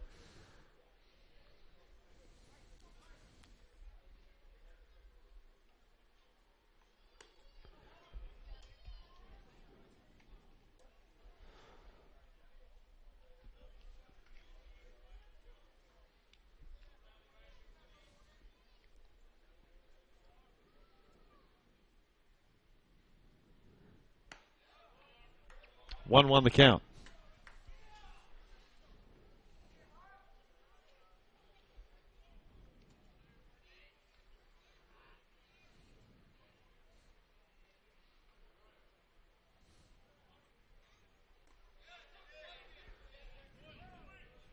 No swing, says our third base umpire, Ned Davenport, and it's 2-1. Well, you wonder if there is a run rule in the RMAC tournament. The answer is no. They're in the bottom of the 7th. 14-0 Colorado Mesa. So they'll go the full 9, and then they have another game in Grand Junction tonight. Duncan. And beating it out is Brandel. Now, throw went into the glove of Cooper on a hop, but Brandel might have beaten that anyway. He was hustling down the first base line. Yeah, that's an infield single right there. He definitely was running that one out.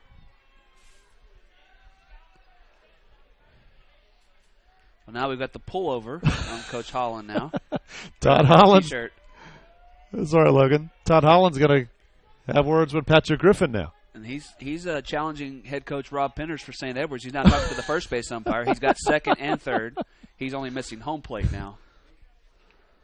But it's early. It's still just the 5th inning. Excuse me, 6th inning. We got a few more innings. You've seen more baseball than me, I'm sure. But I've never seen a head coach have words with all the umpires except the home plate umpire. You think home plate would, of course, be first.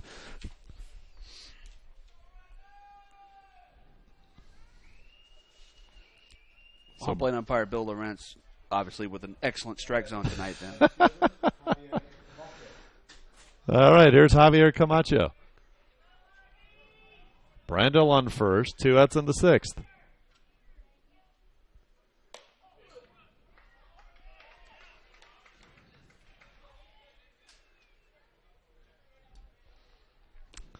They give Brandel a single. Hits now even at 6. Good changeup. Camacho pulled the trigger early, 0-2.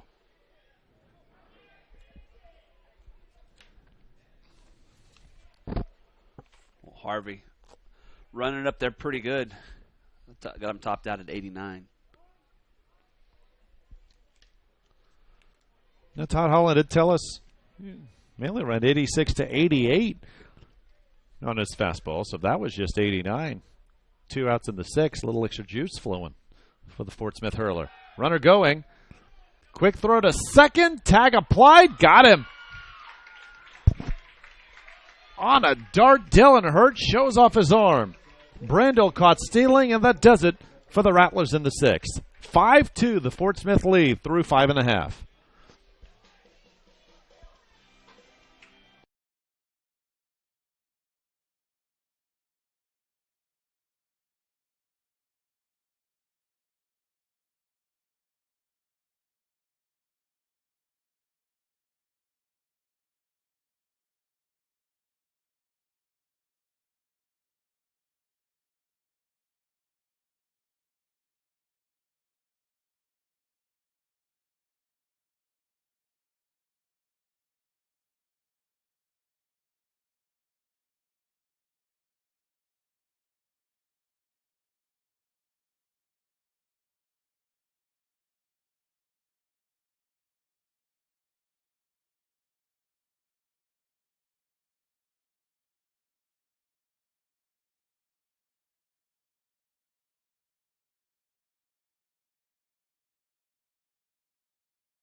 Second game of the first day of the Heartland Conference Baseball Tournament. Glad you're with us from the depot at Cleburne Station here in Cleburne, Texas, about a half hour plus southwest of Fort Worth. Arkansas Fort Smith looking to join St. Edwards as day one victors. They have a 5-2 lead as we start the bottom half of the 6th. Jace Pitchford doubled and scored his first time up. He's 1 for 2. That one foul tipped off the mask of Bo Barnes. Took a shot as he kind of stumbled to his right afterwards. Seems to be okay. And like most good umpires, Courtney Lawrence out to talk to the pitcher to give Barnes a few extra moments to gather his thoughts. The count is 1-1.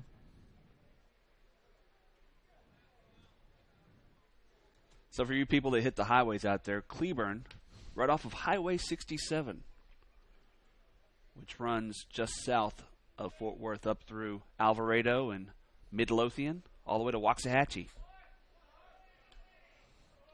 Give our Fort Smith fans, though, perspective there, who probably aren't as familiar with small Texas towns. Well, they know where Dallas-Fort Worth is. That's true. I'm assuming. But we're broadcasting to both sets of fans there. Right. So the Rattlers fans know right. what I'm talking about. I know that's true. No, that's true. But if you're coming from Fort Smith, I'm going to make sure of this here. But you take I-40. You take I-40 west to 35 and head south. We're going to look at this. You could go that way, yeah, definitely. There's got to be a hypotenuse, though. It's a little better. I've been using that term since high school, but some people go down Highway 75. That's probably better. That meets up in Dallas as well, just like 35. Big cut. Pitchford strikes out, 1 away here in the 6th. Go through towns like Muskogee, just south of Tulsa there.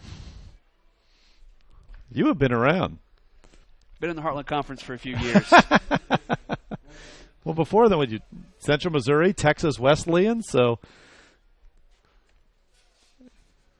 not just Texas, Oklahoma, and Arkansas. You do have the edge on me in geography.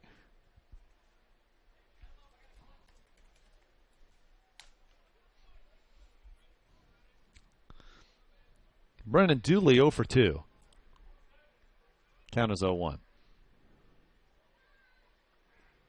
Got away from Jones, and that's a 1-1 count. And I tell you, the start that Jones had the first 2 innings, you thought it was going to be a quick hook, but he's really settled down and has saved this St. Mary's bullpen if they were to lose this game. Right.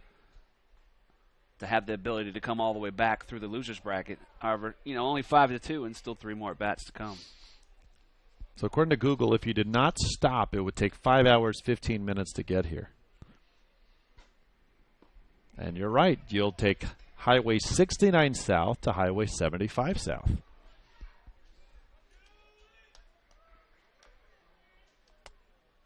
.75 and 35 meet up there just north of downtown Dallas. 2-2. Rather, a full count now to Dooley.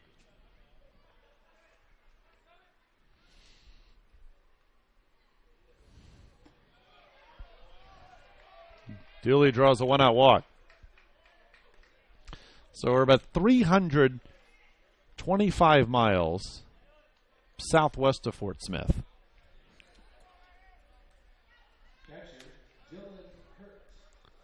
I'm going to say about 200 miles. Probably 220. North of San Antonio. Yep.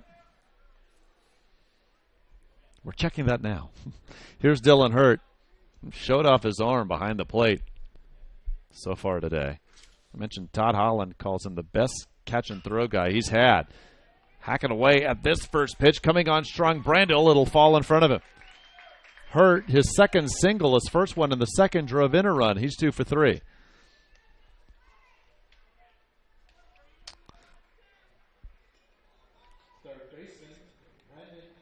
Seventh hit for Fort Smith. Activity in the St. Mary's bullpen. You mentioned Chris Jones being able to recover from his early struggles has helped St. Mary's pitching mightily. But now we'll have a conference with the entire infield. So far, no call to the pen.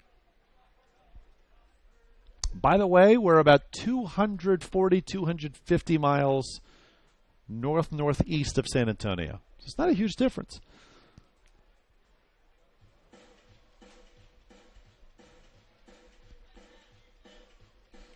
So Brennan Dooley at second, Dylan Hurt at first.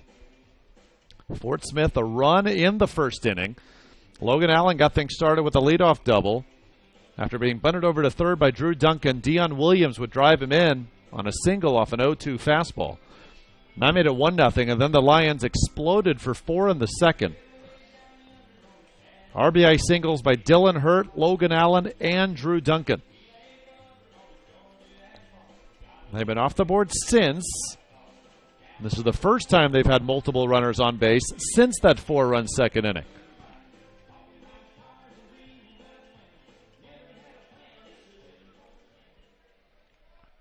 And so now here's Brendan Warner. 0 for 2 with the top of the order and Logan Allen on deck. To left. Under it is Perez. Faking the tag is Dooley, but he has to hold at second. There's 2 away. Well, that's exactly what Jones needed right there. Keep the runners at first and second and get that big second out. So here's Logan Allen. Conference Freshman of the Year. And Todd Holland says, since the day he stepped on campus, he has exceeded expectations and the best freshman he has had at Fort Smith.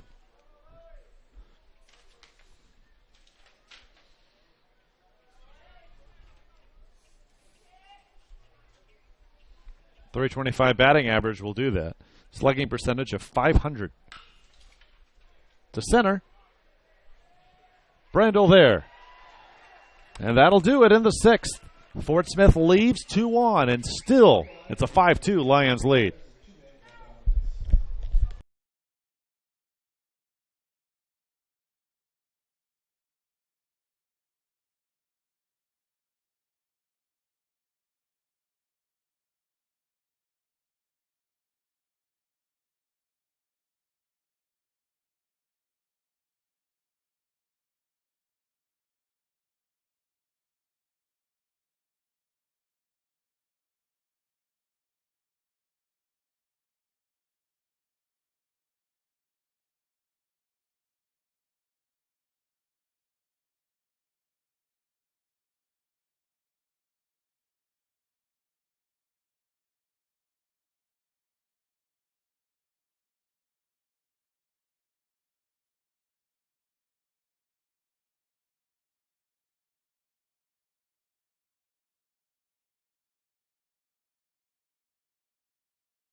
We've been 5-2 since the top of the 3rd.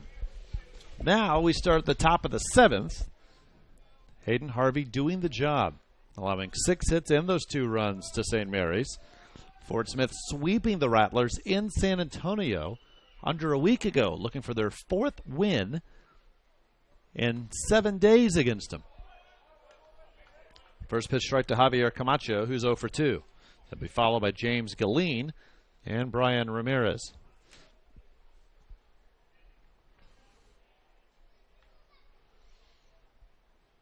And the Lone Star Tournament, Angelo State leading Cameron 6-2. Earlier, West Texas A&M shut out A&M Kingsville 3-0. At the RMAC, 18-0 Colorado Mesa over CSU Pueblo. Mesa 32-4 in the regular season, ran away with that conference title, and they're the only ranked team in the South Central region. So us here, it's 19-0 now, by the way. So us here and fans of the Lone Star wanting Mesa to win that tournament to avoid there being a bid thief from the RMAC. Earlier today here in the Heartland, St. Edwards rallied to knock off Lubbock Christian 12-8. That pitch fell back.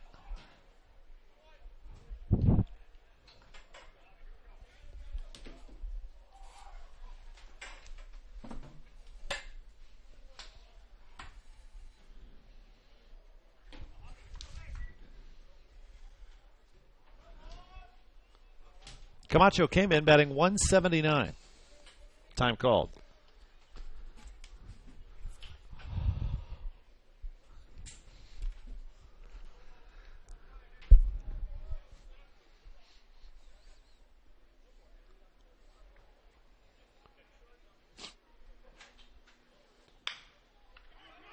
Right side. Cooper, and a high throw over Harvey's head. And advancing to second will be Camacho. I'm going to be honest with you, though, with the slide at first base, I don't know if they would have got him. It'd have been close play, but either way. We'll see how they decide it here on the scoreboard. Well, for sure, it's an error to advance them to second. Absolutely. And they put an error up for Fort Smith, so. But we don't know if that's a hit and an error. They had 6 hits before that play. It's a straight error. An E3 to allow Camacho not just to reach safely at first, but to advance to second. That's a now top of the order in Galeen. And nobody out. And some rustling in the Fort Smith pen. As Harvey faces the St. Mary's second baseman. Duncan, this is a tough throw. And got him! Charlie Meagle has stepped out of the third base coach's box and is going to make the slow walk across to talk to our first base umpire, Patrick Griffin.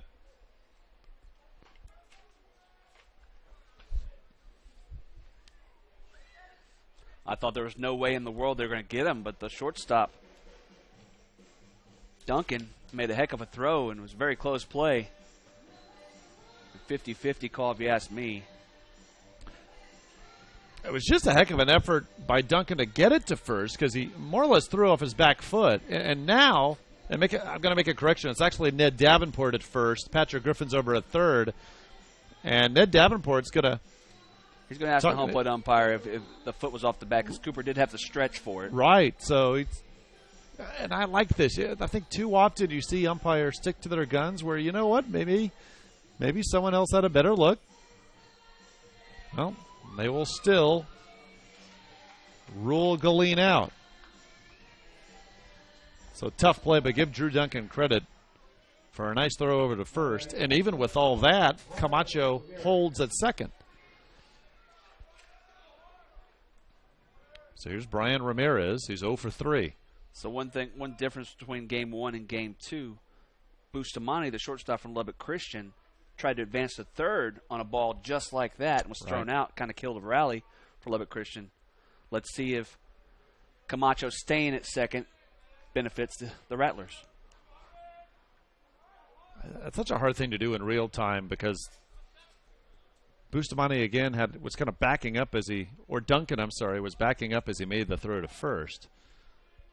And so if you're Camacho, do you see that right away and say, hey, it's less likely they'll get me at third? At the same time, though, I think you make the safe play, right? You're down 3, so you don't want to try to advance to third, all of a sudden become the out when a base hit might score you anyway from second base. To be honest, off the bat and where the ball was, I thought Duncan's only play would have been to third if Camacho took off. Count is 2-0. Easier play here, and they'll go to third. And they get him. And that's to your point. Why go? That ball was easier for Duncan to handle and make the play at third. Camacho knew it, too. He pounded the turf around third base as he was tagged out. The freshman makes a mistake there as play to first would have been made anyway. But again, you'd rather be on second. A base hit's probably going to score you a single. You're going to be running on contact now with 2 outs. Especially with Perez at the plate now, your 3-hole hitter. Right. RBI double for Perez in the third. Singled in the first. He's 2 for 3. Duncan again to second. No, it's off the glove, or out of the glove rather, of Dooley. Dooley should have made that play. It was in his glove, and I think just Duncan being so close, it was kind of a lot of velocity on that throw to second base. So very tough play for Dooley to hold on to it, but he's got to make the play, obviously. I was about to call that the Drew Duncan inning, and it still may be. But now runners on first and second. And they do give the error. We'll confirm if it's on Dooley or Duncan. It's got to be on Dooley for the catch. Duncan's got to underhand that ball, though. I think he has time to underhand it.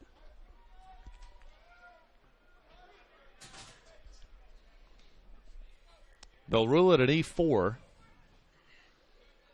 That allows Ramirez second base. Perez now on first.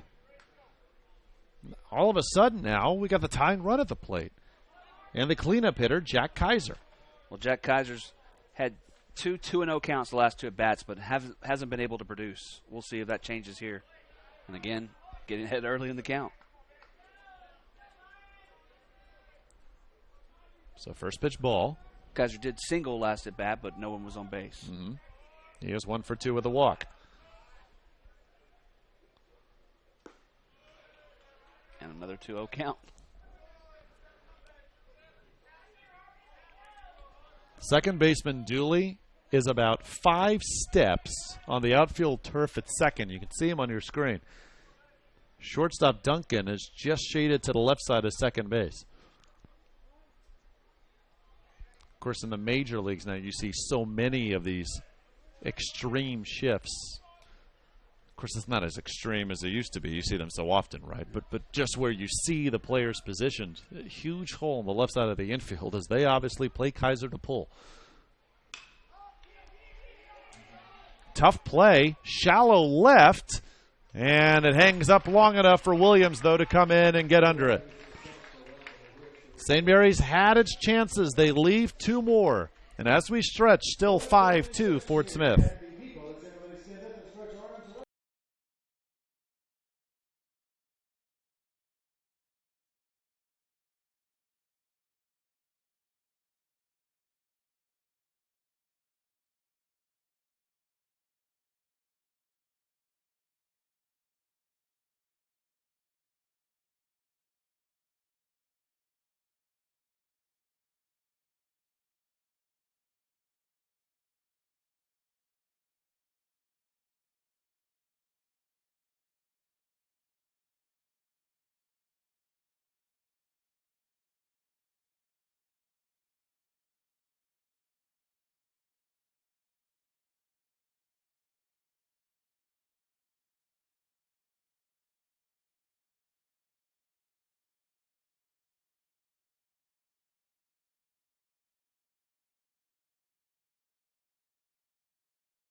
Drew Duncan will lead off the bottom of the 7th for Arkansas Fort Smith. Duncan, the fielding hero in the top of the 7th. At the plate, 1 for 2 today with a sac bunt and an RBI single.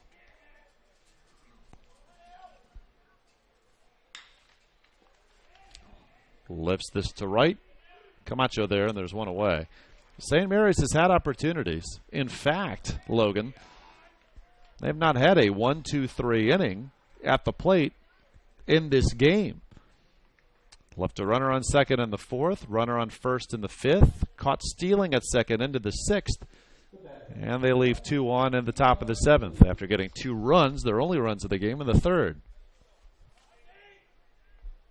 3 errors by Fort Smith has actually helped the cause as well, but unable to get that big hit after getting those 2 runs. Here's Dion Williams, nation's leader in triples with 11. RBI single in the 1st. He's 1 for 3. 2-0 the count. I mean, 11 triples in a 162-game Major League season is impressive. Yeah, how about in 171 at-bats? About a third of what the Major Leaguers get. He's also got 14 doubles, 5 homers, so 30 extra base hits in 171 at-bats coming into today. Also walked 15 times. Slugging percentage, though, of .655. And an OPS of .1069.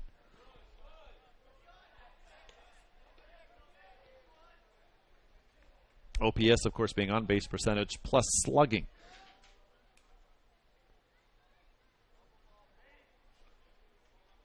(3-1). Left center. Brandel makes the catch, out number 2.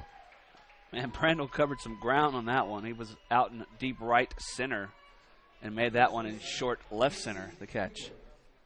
A good 50 yards he took off there. Here's Casey Cooper. He's walked his last 2 times up. Again, the loser of this game, a quick turnaround. Noon first pitch tomorrow against Lubbock Christian, who lost to St. Edward's 12-8 earlier. That's ripped to center. That's going to fall. Brandel cuts it off.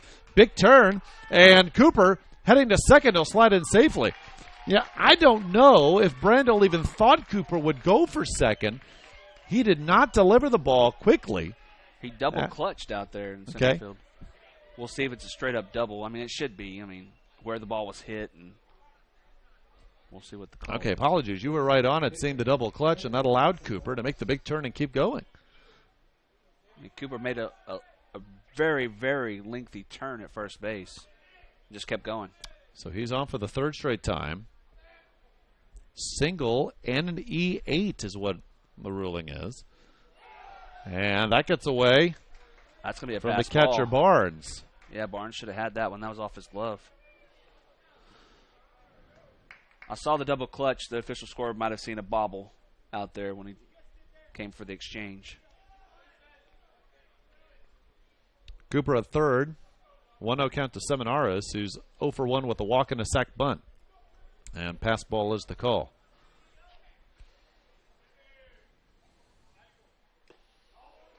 Foul tip into the glove, 1-1. You know, this SID thing doesn't work out for you. You'd be a really good official scorer.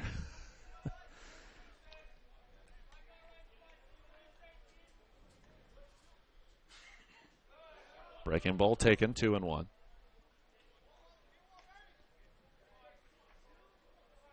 At the Lone Star Tournament, Angelo State mentioned the 7-2 lead.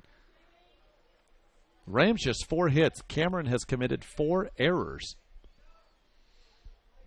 That's in the bottom of the 5th. To center. Brandel makes the grab, and that'll do it. Cooper left on third through 7, still 5-2, Fort Smith.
Top of the 8th begins with a new pitcher for Fort Smith, Corbin Polly. A junior, 6 feet 200 from Cedarville, Arkansas, and a transfer from Oral Roberts. Polly on the season, 2-1. This is his 13th appearance, all in relief. 21 innings pitched. He's allowed 22 hits, 9 runs, 11 walks, and has struck out 11. So Hayden Harvey's day is done after 7 innings of work. Fly ball to right off the bat of Jacob Aguilar. And Aguilar is 0 for 4, 1 away in the 8th. Harvey, 7 innings pitched. He allowed 6 hits, 2 runs, both earned, 3 walks, and 6 strikeouts.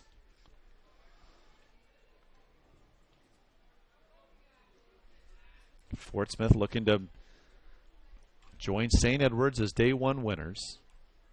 And if the Lions can hold on, they're 5 outs away. They'll take on the Hilltoppers tomorrow at 3:30. Those two teams met in Austin during regular season play. St. Ed's took 2 of 3.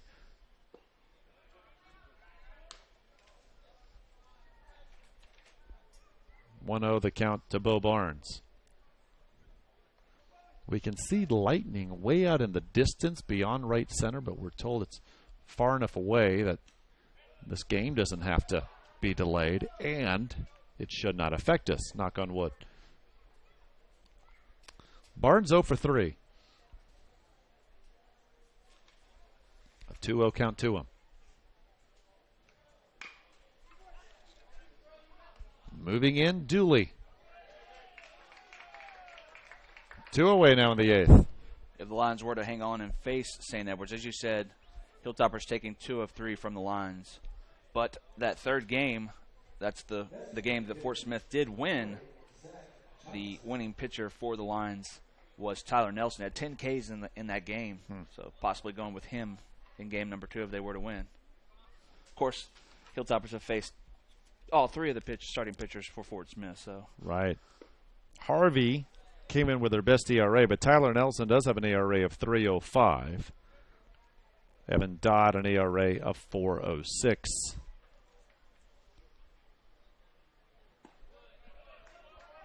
Zach Johnson 0 for 2 with a walk, counting as 1-1.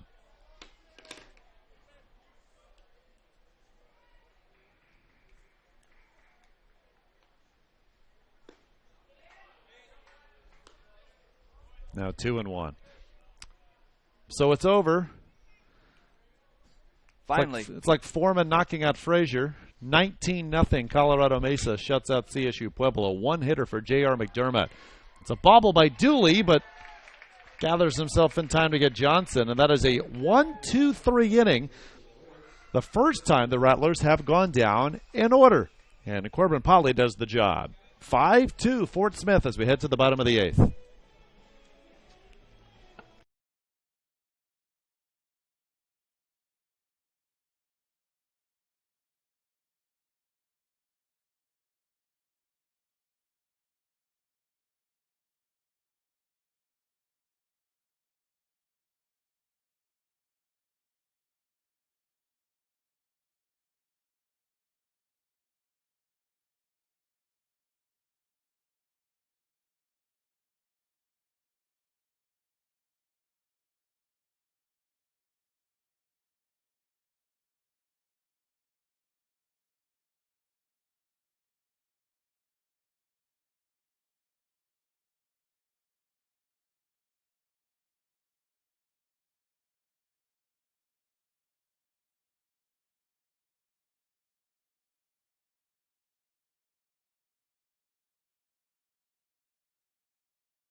Welcome back to the Depot at Cleburne Station. Beautiful new facility for baseball, home of the Cleburne Railroaders. of the American Association. They get their season started next weekend. And Logan Lawrence, they've made this place look like, in a way, a true train depot. Yeah, if you notice in between innings, the nice big green train engine out front of the stadium, and then 3 more down the right field line on the breezeway. A very nice little tribute to the local area. I'm assuming a lot of train activity in the Cleburne area, hence the Railroaders. Jake Pitchford, 1-1 the count. Yeah, this is great, and we've mentioned all day how the coaches, once they've seen this facility, have been quite pleased with it and happy that this year's Heartland Conference Tournament is here. We'll be with you through Saturday when we'll crown a tournament champion. 2-2 now the count to Pitchford. 1 for 3, doubled and walked, and a 4-run second for Fort Smith, which is held up. Lions with 1 in the first, 4 in the second. St. Mary's 2 in the third, and that is it.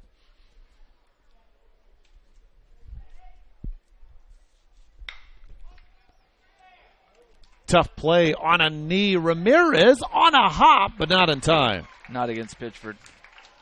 Pitchford, one of the faster players on Fort Smith, able to beat that one out. So his second hit and the 9th hit for Fort Smith. First time, though, they've been able to get the leadoff man on since the 3rd. So Chris Jones is still pitching for St. Mary's. We were told through 7 he had thrown 122 pitches. But here conference tournament time, and with St. Mary's, they can't come back, having to win 2 tomorrow and 2 Saturday to extend their season. Charlie Meagle and company are keeping Jones in here in the 8th.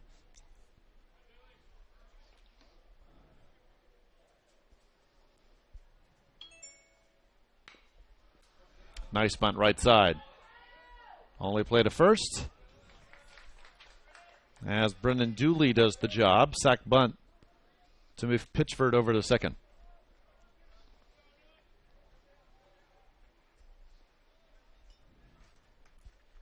So here's Dylan Hurt. Couple of singles today, an RBI single in the second, and he would score later in that inning. Fort Smith got on Chris Jones early, but he has been solid since. Since the 3rd, Jones has scattered 3 hits and has walked 3, but it's not a lot of run. And their first strike. Now the Lone Star Tournament, still 7-2. Angelo State, the top seed over Cameron earlier today. West Texas A&M knocked off A&M Kingsville 3-0. So all fans of the Heartland want Kingsville to lose tomorrow to go 2-out. They're ranked number 5 in the region. 2-out means a decent chance they don't make the NCAAs, and perhaps that means an extra team from the Heartland. Good tag from second to third by Pitchford off the fly ball out by Hurt. Pitchford goes over to third now, and there's 2 away. And again, we all want Colorado Mesa to roll through that RMAC tournament. There's still a game to go today between 2 teams that won yesterday. The RMAC started their tournament yesterday. Mesa's 2-0. Colorado School of Mines and MSU Denver are the nightcap in Grand Junction, which will start around 9:30 Central Time, 8:30 locally in Grand Junction, Colorado. That's still a long day. The first game over there went 4 hours, 20 minutes. Regis over Colorado Springs, 9-8 in 14. And then mentioned the 19-0 Mesa win, ending CSU Pueblo's season. Brendan Warner's 0 for 3. Count is 1-1 to him. Line right field. That'll drop for a hit. Big Turner on first. Warner on his way to second. He'll stand with a double as Pitchford scores to give Fort Smith a 6-2 lead. Big insurance run there for the Lions. And the sacrifice bunt gets him to second. And then smartly tagging up on the fly ball to center gives him an easy trot home. 9-hole hitter coming up with that big hit. There's activity in the St. Mary's pen. Again, it's looking like St. Mary's will need 4 wins the next 2 days to keep their season alive. Chris Jones stays in there. He'll face Logan Allen for the 5th time. Allen is 2 for 4. I mean, you don't see that often. One pitcher facing a hitter 5 times in a single game. So the only different team in this tournament from last year is Fort Smith replacing Oklahoma Christian. Last season, St. Mary's lost the first game to St. Edwards, met Lubbock Christian on losers bracket, and were able to knock out the Chaps. Could have that same scenario here starting at 12 o'clock tomorrow. Right. And if St. Mary's is able to win tomorrow, Lubbock Christian, just like last year, will have to sweat out the selection show. Maybe a little less sweat since they're the 3rd seed in the region this year. They were the 4th seed last year. And, really before selections are announced, they'll have to sweat out those Lone Star and RMAC tournaments, hoping no bid thief wins them. To short. Ramirez on to first in time. And that'll end the 8th. But Pittsford, after the leadoff single, scores on the single by Brandon Warner. 3 outs away, Fort Smith from a date with St. Edwards tomorrow afternoon. They lead 6-2.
Top of the 9th begins. Corbin Polly looks to close it out. This is a save situation for him, coming on last inning with Fort Smith up 3. There's one defensive change. Edward Ibarra, junior from Waco, is now the second baseman replacing Brendan Dooley. 8, 9, and 1 up for St. Mary's in the 9th. Bryce Brandel, followed by Javier Camacho, and the top of the order with James Galeen. Stoppage of play as a baseball got onto the field. Some kids playing with the ball on the berm just outside the right field line.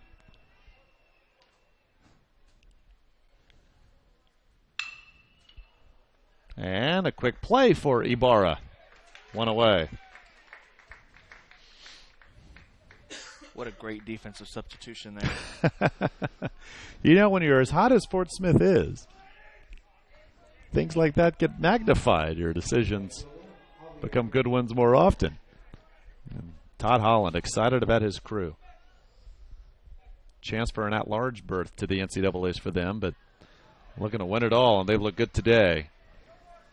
Polly hits Camacho on the first pitch, and Camacho reaches base for the second time.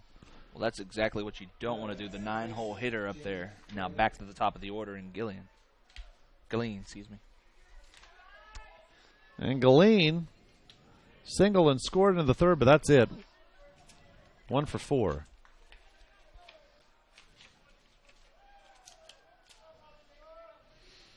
The Fort Smith team's been able to close out games this season, 19-0 when leading after 7 and after 8.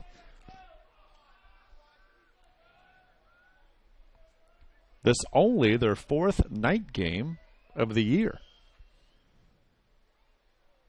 Well, that's not uncommon for teams in this league.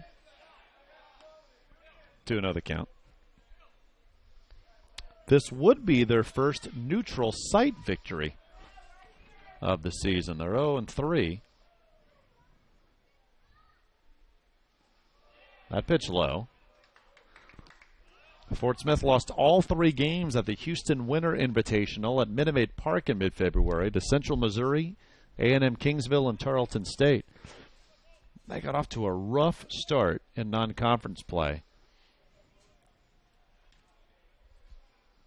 But Todd Holland saying that was the best thing he ever did, scheduling a tough non-conference schedule, getting them prepared for the Heartland Conference slate. And maybe some trouble here as Galeen walks. Camacho to second. Tying runs now in the on-deck circle. 1 away, top of the 9th. And Todd Holland comes out to the mound. They're making we'll have a pitching change. Number 9. I believe it's number 9. Not a number 9 on the roster. Oh, that would be Nick Yoning, the closer. Yoning will come in. Looking for his 9th save of the season. So Yoning, senior from Lawton, Oklahoma, a righty, 6 feet, 200 pounds. 8 saves, a record of 2-1, 2.91 ERA. This is his 18th appearance. 21 2/3 innings, 19 hits allowed, 6 walks, 26 strikeouts. And just 8 runs overall, 7 of them earned. So he comes in looking for the 2-out save. St. Mary's getting this going without the benefit of a hit. Javier Camacho hit by a pitch, and then moving over to second after the walk to James Galeen.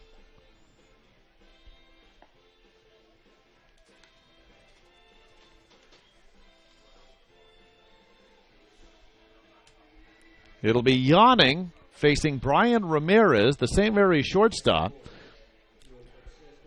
As now, St. Mary's getting to the heart of the order. Donnie Perez on deck. Team's leader in home runs. So Fort Smith cruising until this point, and now a little bit of nervousness by the team in dark blue. Yoning, though, again, used to the situation. 8 saves on the season. Looking for number 9 to put Fort Smith in the winner's game tomorrow. I believe Yoning a second-team all-conference selection. And deservedly so. He had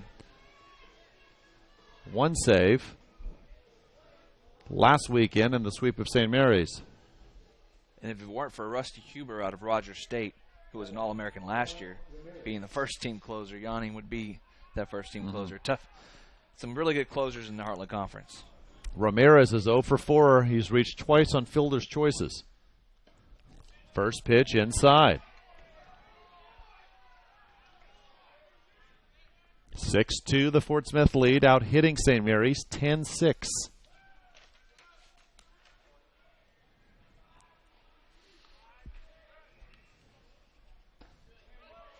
That catches the inside corner, 1-1.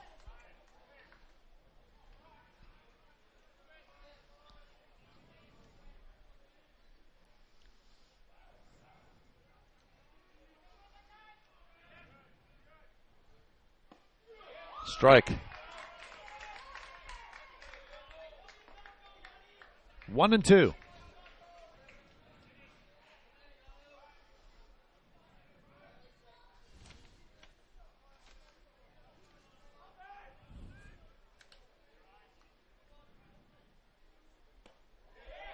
Just taken outside.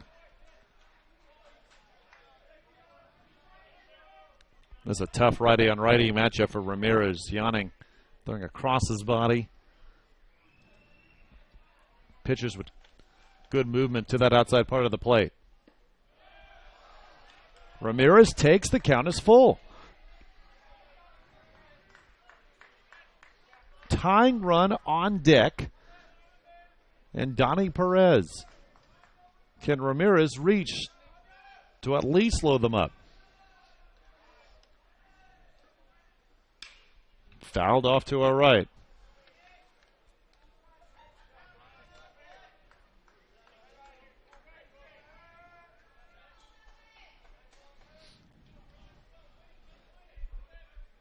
Loser has to wake up early. Winner gets to sleep in. We'll be back at noon tomorrow, the loser of this one, and Lubbock Christian. Another payoff coming. First, Yawning steps off the rubber. At second is Camacho, who was hit by a pitch. At first, Galeen, who walked. And now Yawning and Hurt want to talk things over.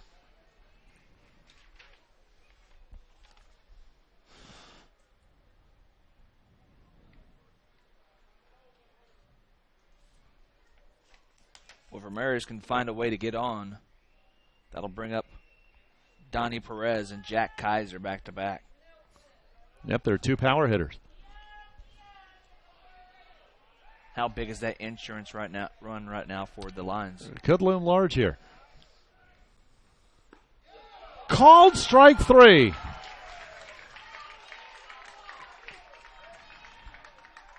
And Ramirez knew it. That was just a fastball just above the knees from here. And so now St. Mary's down to its final out. Donnie Perez, 8 home runs, 36 runs batted in coming in. He got number 37 on a double in the third. He is 2 for 4. But does not represent the tying run. Jack Kaiser does on deck. Perez must reach for the Rattlers to have a chance. It's a 1-0 count.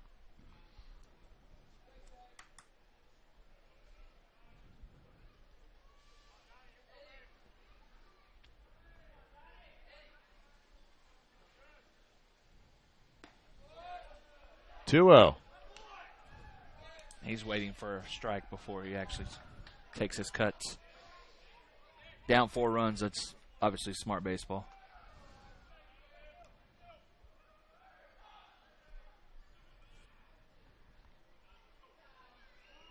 Time called.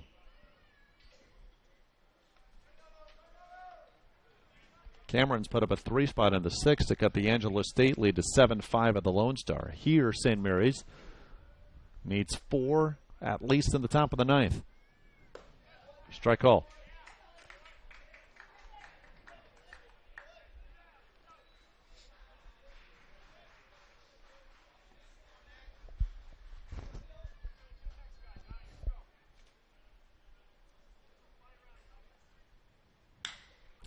To right center. That'll drop. Rounding third, Camacho. Throw goes into third. St. Mary's still alive. RBI single for Perez. And the tying run will come to the plate in Jack Kaiser.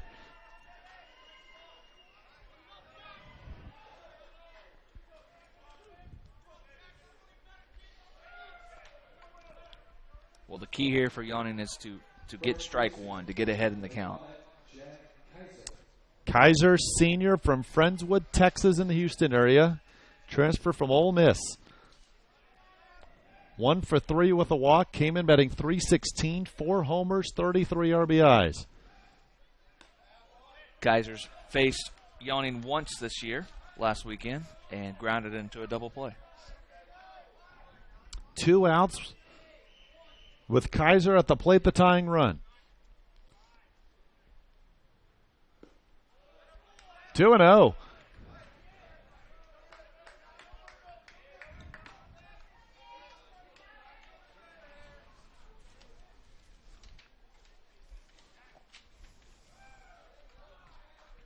Short leadoff second for Galeen. Perez takes his leadoff first. Ground ball just foul.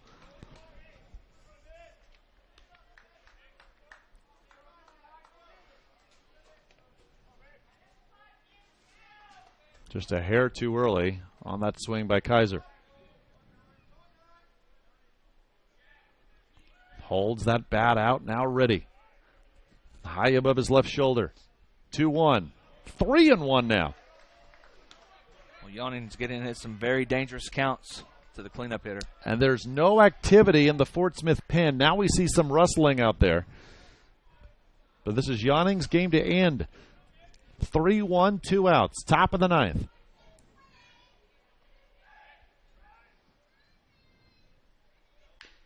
Tap foul. Down to this now. Full count, 2 outs. Kaiser reaches. The go-ahead run will be at the plate. Kaiser unable to reach. Quick turnaround for St. Mary's, playing at noon tomorrow.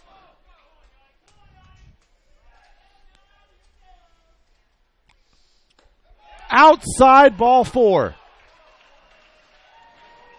Todd Holland comes up to the top step of the dugout, has words with our home plate umpire, Courtney Lawrence. The bases are now loaded for Jacob Aguilar.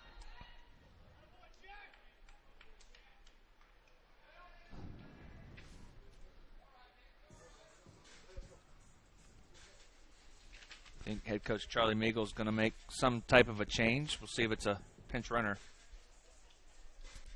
I think it's going to be a pinch runner at first base, number 38.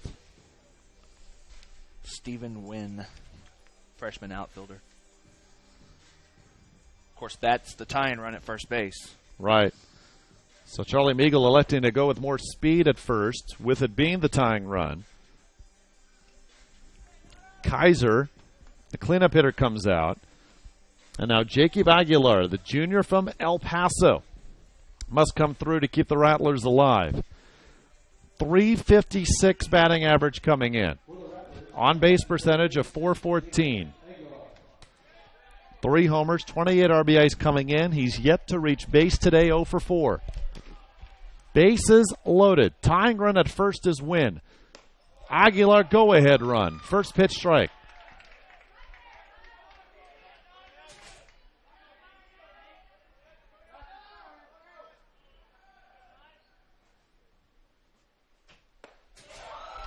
Strike 2.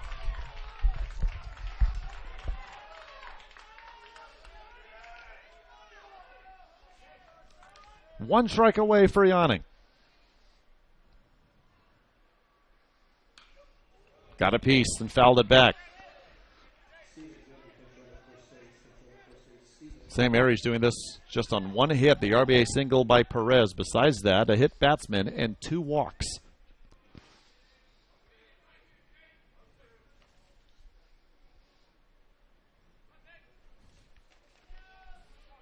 Still an 0-2 count.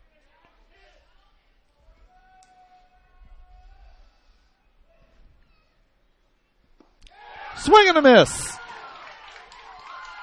Nick Yawning does the job. St. Mary's leaves them loaded in the 9th. They score 1 run but fall short as Fort Smith moves on to take on St. Edwards in the winner's bracket game tomorrow. 6-3 the Fort Smith win as they knock off St. Mary's. 4th victory for Fort Smith since Friday. And this one, their most dramatic, as St. Mary's put up a fight in the top of the 9th. But it's Fort Smith moving on. St. Mary's and Lubbock Christian, an elimination game tomorrow at noon. Well, these two teams definitely very familiar recently with the 3 games last week. And Fort Smith coming out on top for the 4th straight time. All the marbles here in the Heartland Conference Tournament. Hayden Harvey, a great start, able to settle down Rattlers with 2 runs in the 3rd, but able to stave off that and keep it solid. Lines are moving on. Rattlers got to win a lot of games. Let's give quick thoughts on the games tomorrow. So the Rattlers now have to take on Lubbock Christian. So they're now 0-4 against Fort Smith. They're 0-6 against Lubbock Christian. They got swept in the Heartland Conference Series in Lubbock, and in a non-conference series in San Antonio. 7th time has to be the charm for them to keep their season alive. Absolutely. A rematch of last year's loser's bracket game between the Rattlers and the Shaps. Rattlers won that game and knocked Lubbock Christian out. They'll see if they can do that again. Fort Smith moves on to face St. Edwards. That's going to be quite the matchup. Both teams are hot coming into that game. St. Edwards and Fort Smith, you just said it. Both teams were hot. It was St. Edwards winning 2 of 3 in Austin in the regular season, but both these teams playing even better baseball since. Absolutely, as the makings of a great winner's bracket final. All right, so it'll be a noon first pitch. It'll be Lubbock Christian and St. Mary's. Loser is out. Winner moves on to their second game of the day, which will be tomorrow night. And then 3:30, it will be St. Edwards and Fort Smith. So our 2 games today, it was St. Edwards rallying late to defeat Lubbock Christian 12-8. And in our nightcap, it was Fort Smith holding off a late rally in the 9th to knock up St. Mary's by a 6-3 score. Again, a noon first pitch here at the Depot at Cleburne Station in Cleburne, Texas. Elimination game between St. Mary's, and Lubbock Christian. Until then, for Logan Lawrence, I'm David Salzman. Thanks to all of you for being with us. Have a good evening.